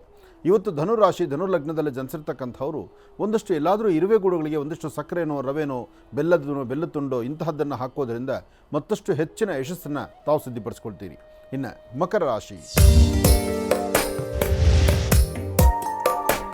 ಮಕರ ರಾಶಿ ಮಕರ ಲಗ್ನದಲ್ಲಿರ್ತಕ್ಕಂಥವ್ರಿಗೆ ಚಂದ್ರ ಮತ್ತು ಗುರು ಇರ್ತಕ್ಕಂಥ ಆಸ್ಥಾನ ಚೆನ್ನಾಗಿದ್ದು ಬುಧನ ಅನುಗ್ರಹ ಇದ್ದು ಇಷ್ಟಾರ್ಥವನ್ನು ಸಿದ್ಧಿಪಡಿಸ್ಕೊಳ್ತಕ್ಕಂಥ ಯೋಗ ಬಲ ಇದೆ. ಅಸಾಧ್ಯವಾದ್ದನ್ನು ಸಾಧನೆಪಡಿಸ್ಕೊಳ್ತೀರಿ. ಭಗವಂತ ಕೊಡಬೇಕು ಅಂದರೆ ಎಲ್ಲವನ್ನೂ ಕೊಡ್ತಾನೆ. ಆದರೆ ನಾವಿರಬೇಕಾಗಿರ್ತಕ್ಕಂಥ ರೀತಿಯನ್ನು ಸಾಧ್ಯವಾದಷ್ಟು ನಮ್ರತೆಯ ಬದುಕಿದ್ದು ಸಹಾಯ ಮಾಡಿದವ್ರನ್ನ, ಕೊಟ್ಟಿರ್ತಕ್ಕಂಥವ್ರನ್ನ ಅಥವಾ ಬೆಳೆಸಲಿಕ್ಕೆ ಸಹಾಯ ಮಾಡಿರ್ತಕ್ಕಂಥವ್ರನ್ನ ಅಂತಹವ್ರನ್ನ ನೆನೆಸ್ಕೊಂಡು ನಾವು ಮುಂದೆ ನಡೆದರೆ ಮತ್ತಷ್ಟು ಅಭಿವೃದ್ಧಿ ಆಗುತ್ತೆ. ಮಕರ ರಾಶಿಯಲ್ಲಿರ್ತಕ್ಕಂಥವ್ರು ಇವತ್ತು ನೀವು ನೋಡುವಂತಹದ್ದು ನಿಮ್ಮ ಉಡುಗೆ ತೊಡುಗೆಗಳು, ನಿಮ್ಮ ಬಟ್ಟೆ ಅಥವಾ ಮಧ್ಯಾಹ್ನದ ಅನ್ನಪ್ರಸಾದ ಎಲ್ಲವನ್ನೂ ಸಹಿತ ಭಗವತ್ ಸಂಕಲ್ಪದಂತೆ ನಡೆಯುವಂಥದ್ದಿದೆ. ಹಾಗಾಗಿ ಇವತ್ತು ಓಂ ಶಂ ಶನೈಶ್ಚರಾಯ ನಮಃ, ಓಂ ಶಂ ಶನೈಶ್ಚರಾಯ ನಮಃ, ಓಂ ಶಂ ಶನೈಶ್ಚರಾಯ ನಮಃ ಹೀಗೆ ಶನೈಶ್ಚರನ ಮಹಾಮಂತ್ರವನ್ನು ತಾವು ಉಚ್ಚರಿಸಿದ್ದೆ ಆದರೆ ಮತ್ತಷ್ಟು ವಿಶೇಷವಾದಂತಹ ಅದ್ಭುತವಾದ ಫಲವನ್ನು ತಾವು ಸಿದ್ಧಿಪಡಿಸ್ಕೊಳ್ತೀರಿ. ಇನ್ನು ಕುಂಭರಾಶಿ.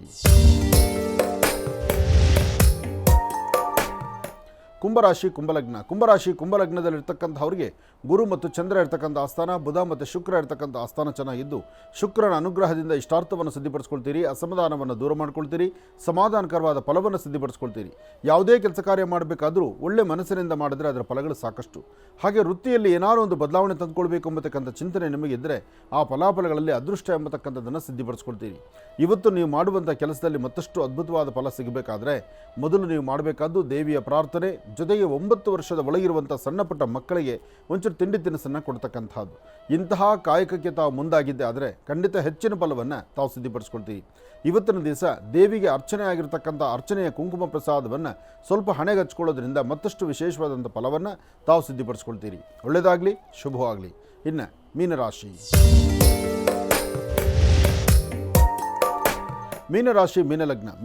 ಮೀನಲಗ್ನದಲ್ಲಿರ್ತಕ್ಕಂಥವರಿಗೆ ಬುಧ ಮತ್ತು ಚಂದ್ರ ಇರ್ತಕ್ಕಂಥ ಆಸ್ಥಾನ, ಗುರು ಮತ್ತು ಶುಕ್ರ ಇರ್ತಕ್ಕಂಥ ಆಸ್ಥಾನ ಚೆನ್ನಾಗಿದ್ದು ಶುಕ್ರನ ಅನುಗ್ರಹದಿಂದ ಇಷ್ಟಾರ್ಥವನ್ನು ಸಿದ್ಧಿಪಡಿಸ್ಕೊಳ್ತೀರಿ. ಅಸಮಾಧಾನವನ್ನು ದೂರ ಮಾಡ್ಕೊಳ್ತೀರಿ. ಸಮಾಧಾನಕರವಾದ ಫಲವನ್ನು ಸಿದ್ಧಿಪಡಿಸ್ಕೊಳ್ತೀರಿ. ಇವತ್ತು ಎಂತಹ ಕಷ್ಟಗಳಾದರೂ ಕಷ್ಟಕ್ಕೊಂದು ಪರಿಹಾರವನ್ನು ಹುಡುಕೊಳ್ಳುವಂಥ ಕಾಲ. ಹಾಗೆ ವೃತ್ತಿಯಲ್ಲಿ ಅಭಿವೃದ್ಧಿಯನ್ನು ಕಾಣುವಂಥ ಕಾಲ. ಫಲಾಫಲಗಳಲ್ಲಿ ಅದೃಷ್ಟ ನಿಮ್ಮದಾಗಿಸ್ಕೊಳ್ಳುವಂಥ ಕಾಲ. ಇವತ್ತು ಭಗವತ್ ಸಂಕಲ್ಪದಿಂದ ಮಧ್ಯಾಹ್ನ 12ರವರೆಗೂ ಬಹಳ ಅದೃಷ್ಟದ ಕಾಲ. 12 ದಾಟದ ಮೇಲೆ ಸ್ವಲ್ಪ ಮಂದಗತಿಯಲ್ಲಿ ಸಾಗ್ಬೋದು. ಅದಾದ ನಂತರ 4ರ ನಂತರ ಮತ್ತಷ್ಟು ವಿಶೇಷತೆಯನ್ನು ಕಾಣ್ತೀರಿ. ಇವತ್ತು ಶುಭ ಸಂಧ್ಯಾಕಾಲ ತಾಯಿ ಮಹಾಲಕ್ಷ್ಮಿಯನ್ನು ಪ್ರಾರ್ಥನೆ ಮಾಡಿ ಲಕ್ಷ್ಮಿಗೆ ಒಂದಷ್ಟು ಕುಂಕುಮಾರ್ಚನೆ, ಪುಷ್ಪಾರ್ಚನೆಯನ್ನು ಮಾಡಿ ಯಾರಾದರೂ ಒಂದಿಬ್ಬರು ಸುಮಂಗಲೆಯರಿಗೆ ಅರಿಶಿನ ಕುಂಕುಮವನ್ನು ಕೊಟ್ಟೊಂದು ಪ್ರಾರ್ಥನೆ ಮಾಡಿದ್ರೆ ಮತ್ತಷ್ಟು ವಿಶೇಷವಾದಂಥ ಫಲವನ್ನು ತಾವು ಸಿದ್ಧಿಪಡಿಸ್ಕೊಳ್ತೀರಿ. ಒಳ್ಳೆಯದಾಗಲಿ, ಶುಭವಾಗಲಿ. ಇವತ್ತಿನ ದಿವಸ ಮತ್ತೊಂದು ವಿಶೇಷ ಅಂದರೆ ಇನ್ನು ಬೆಳಿಗ್ಗೆದ್ದರೆ ಶನಿವಾರ, ಭಾನುವಾರ, ನಾಳೆ ಪಶುಪತಿನಾಥನ ಸಾನ್ನಿಧ್ಯವನ್ನು ದರ್ಶನ ಮಾಡುವಂಥ ಸೌಭಾಗ್ಯ. ಅದರ ಜೊತೆಗೆ ಮಹರ್ಷಿ ಮಂದಿರಕ್ಕೆ ಬಂದು ಲಕ್ಷ್ಮೀಬೋರಹ ಸ್ವಾಮಿಯನ್ನು ಹತ್ತಿರದಿಂದ ಸ್ವಾಮಿನ ದರ್ಶನ ಮಾಡತಕ್ಕಂಥದ್ದು ಅಥವಾ ಸ್ವಾಮಿಗೆ ತಾವು ತಮ್ಮ ಕರಹಸ್ತದಲ್ಲಿ ಅಭಿಷೇಕ ಮಾಡುವಂಥ ಯೋಗಫಲ ಇರತಕ್ಕಂಥದ್ದು ಎಲ್ಲವೂ ವಿಶೇಷವೇ. ಇದೇ ಸಮಯದಲ್ಲಿ ಮೃತ್ತಿಗೆ ಬೇಕು ಅಂತಕ್ಕಂಥವ್ರು, ಯಾಕೆಂದರೆ ಈಗಾಗಲೇ ಸಾಕಷ್ಟು ಜನ ಮೃತ್ತಿಗೆಯನ್ನು ತರಿಸ್ಕೊಂಡು ಮೃತ್ತಿಗೆಯಿಂದ ಸಾಕಷ್ಟು ಕೆಲಸ ಕಾರ್ಯಗಳನ್ನು ಸಿದ್ಧಿಪಡಿಸ್ಕೊಂಡಿರ್ತಕ್ಕಂಥವ್ರು, ನಿಮ್ಮ ಮನಸ್ಸಲ್ಲಿರ್ತಕ್ಕಂಥ ದ್ವಂದ್ವ ಚಿಂತನೆಗಳನ್ನು ದೂರ ಮಾಡಿಕೊಂಡಿರ್ತಕ್ಕಂಥವ್ರು ಸಾಕಷ್ಟು ಜನ ಇದ್ದೀರಿ. ಮೃತ್ತಿಗೆ ಪ್ರಸಾದ ಅಂದರೆ ಮಧ್ಯದಲ್ಲೊಂದು ಸಾಲಿಗ್ರಾಮವಿದ್ದು ಅದರ ಸುತ್ತ ಇರತಕ್ಕಂತಹ ಮಣ್ಣು, ಅದಕ್ಕೆ ಸಾಕಷ್ಟು ವನಸಿರಿಗಳ ಮಿಶ್ರಿತವಾಗಿರ್ತಕ್ಕಂಥ ಮೃತ್ತಿಗೆ ಅದರಲ್ಲಿದೆ. ಇದನ್ನು 48 ದಿನ ನಿರಂತರವಾಗಿ ಮೃತ್ತಿಗೆಯನ್ನು ಪೂಜೆ ಮಾಡಿ ನಿಮ್ಮ ಮನಸ್ಸಲ್ಲಿರ್ತಕ್ಕಂತಹ ದ್ವಂದ್ವ ಚಿಂತನೆಗಳನ್ನು ದೂರ ಮಾಡಿಕೊಳ್ಬಹುದು. ಆಗೋ ಈಗೋ ಅಂದರೆ ಇನ್ನೇನು ವಿಶೇಷವಾಗಿರ್ತಕ್ಕಂಥ ವರ್ಷದ ವಿಶೇಷವಾದಂಥ ವಾರ್ಷಿಕೋತ್ಸವ ಕಾರ್ಯಕ್ರಮ. ಆದರೆ ಮಹಾಮೃತ್ತಿಗೆ ಪ್ರಸಾದ ಪ್ರಾರಂಭದಿಂದ ಇಲ್ಲಿವರೆಗೂ ನಿತ್ಯ ನಿರಂತರವಾಗಿ ಮನೆಗಳಲ್ಲಿ ಆರಾಧನೆ ಮಾಡಿ ಭೂದೋಷ ಇರಲಿ ಅಥವಾ ವಾಸ್ತುವಲ್ಲಿರ್ತಕ್ಕಂಥ ದೋಷಗಳಾಗಲಿ ಯಾವುದೇ ಒಂದು ಸಮಸ್ಯೆಗಾದರೂ ಒಂದು ರಾಮಬಾಣದಂತೆ ಕೆಲಸ ಮಾಡಿದೆ. ಹಾಗೆ ಸಾಕಷ್ಟು ಜನ ವಿದ್ಯಾರ್ಥಿಗಳು ಸಹಿತ ತಮ್ಮ ವಿದ್ಯಾರ್ಜನೆಗೆ ಈ ಮಹಾಮೃತ್ತಿಗೆಯ ಪ್ರಸಾದವನ್ನು ಮುಂದಿಟ್ಕೊಂಡು ಸಾಲಿಗ್ರಾಮವನ್ನು ತಮ್ಮ ಅಂಗೈಲಿಟ್ಕೊಂಡು ವಿಶೇಷವಾಗಿ ದೇವಿಯ ಉಪಾಸನೆ ಮಾಡಿರ್ತಕ್ಕಂಥದ್ದನ್ನು ನಾವು ನೋಡಿದ್ದೀವಿ, ಕೇಳಿದ್ದೀವಿ. ಸಾಕಷ್ಟು ಜನ ಅದರ ಬಗ್ಗೆ ಕಾರ್ಯಗಳು ಸಿದ್ಧಿಯಾದ ಮೇಲೆ ತಾವು ಹೇಳಿರುವಂತಹದ್ದನ್ನು ನೋಡಿ ನಮಗೂ ಆನಂದ ಆಗಿದೆ. ಹಾಗಾಗಿ ಯಾರಿಗಾದರೂ ಮೃತ್ತಿಗೆ ಪ್ರಸಾದ ಬೇಕು ಅಂತಕ್ಕಂಥವರು ನೇರವಾಗಿ ವಾಟ್ಸಪ್ ನಂಬರ್ಗೆ ಕರೆ ಮಾಡಿ. ವಾಟ್ಸಪ್ ನಂಬರ್ ಕರೆ ಅಲ್ಲ, ವಾಟ್ಸಪ್ ನಂಬರ್ಗೆ ನೀವು ಮೆಸೇಜ್ ಮಾಡಿ ಸಾಕು. ಮೆಸೇಜ್ ಮಾಡಿದ್ರೆ ಅದರಲ್ಲಿ ನಿಮಗೆ ನಿಮ್ಮ ವಿಳಾಸವನ್ನು ಕರೆಕ್ಟಾಗಿ ಸ್ಪಷ್ಟವಾಗಿ ವಿಳಾಸ ಇರಬೇಕು. ಹಾಗೆ ಸಾಲಿಗ್ರಾಮವನ್ನು ಮೃತ್ತಿಗೆ ಕಳಿಸಿದಾಗ ಅದನ್ನು ಕ್ರಮ ಇದೆ, ಆ ಕ್ರಮವನ್ನು ನೀವು ಆಚರಣೆ ಮಾಡಬೇಕು. 48 ದಿವಸ ಮಂಡಲಾಚರಣೆ ಮಾಡಿ ಆ ಮಂಡಲಾಚರಣೆ ಮಾಡುವಾಗ ದೇವರ ಸಾನ್ನಿಧ್ಯದಲ್ಲಿ ಅದನ್ನಿಟ್ಟು ಪ್ರತಿನಿತ್ಯ 2 ದೀಪವನ್ನು ಅಂಟಿಸುವಂಥದ್ದು ಬಹಳ ವಿಶೇಷ. ಇದನ್ನು ಕ್ರಮವಾಗಿ ಮಾಡಿ. ಇದಕ್ಕೆ ಸಂಬಂಧಪಟ್ಟಂಗೆ ಒಂದು ನಂಬರ್ನ ಈಗಾಗಲೇ ಕೊಟ್ಟಿದ್ದೀವಿ. ಇಲ್ಲಿ ಇನ್ನೊಂದು ಸತಿ ನಂಬರ್ ಇದೆ, ನಾನು ಬರೆದಿಟ್ಕೊಂಡಿದ್ದೇನೆ. 9980520171. ಮತ್ತೊಮ್ಮೆ ನೋಡಿ, ಈಗ ಸ್ಕ್ರೀನ್ ಮೇಲೆ ಸಹಿತ ಈ ನಂಬರ್ ಇದೆ. ಈ ನಂಬರಿಗೆ ಕರೆ ಮಾಡಿ, ಅಂದರೆ ವಾಟ್ಸಪ್ ಮಾಡಿ. ಕರೆ ಮಾಡಲಿಕ್ಕೆ ಹೋಗಬೇಡಿ, ವಾಟ್ಸಪ್ ಮಾಡಿ. ವಾಟ್ಸಪ್ ಮಾಡಬೇಕಾದ್ರೆ ತಮ್ಮ ವಿಳಾಸವನ್ನು ಸ್ಪಷ್ಟವಾಗಿ ಅದರಲ್ಲಿ ಟೈಪ್ ಮಾಡಿ. ನಿಮ್ಮ ಮನೆಯ ಅಡ್ರೆಸ್ಸನ್ನು ನೀವು ಟೈಪ್ ಮಾಡಬೇಕು. ವಿಳಾಸವನ್ನು ಟೈಪ್ ಮಾಡಿದರೆ ಮಾತ್ರ ಸ್ಪಷ್ಟವಾಗಿ ನಿಮ್ಮ ಮನೆ ಬಾಗಿಲಿಗೆ ಬಂದು ಸೇರುತ್ತೆ. ವಿಳಾಸದಲ್ಲಿ ತಪ್ಪಿದ್ದರೆ ಅದು ಪುನಃ ವಾಪಸ್ ಆಶ್ರಮಕ್ಕೆ ಬರುತ್ತೆ. ಆದರೆ ನೀವು ಪ್ರತಿಯೊಬ್ಬರು ಸಹಿತ ಸಾಲಿಗ್ರಾಮ ಕ್ಷೇತ್ರಕ್ಕೆ ನೇರವಾಗಿ ಬಂದು ಸ್ವಾಮಿನ ದರ್ಶನ ಮಾಡಿಕೊಂಡು ಮೃತ್ತಿಗೆ ಪ್ರಸಾದವನ್ನು ತೆಗೆದುಕೊಂಡು ಹೋಗ್ಬೋದು. ಒಳ್ಳೆಯದಾಗಲಿ, ಶುಭವಾಗಲಿ.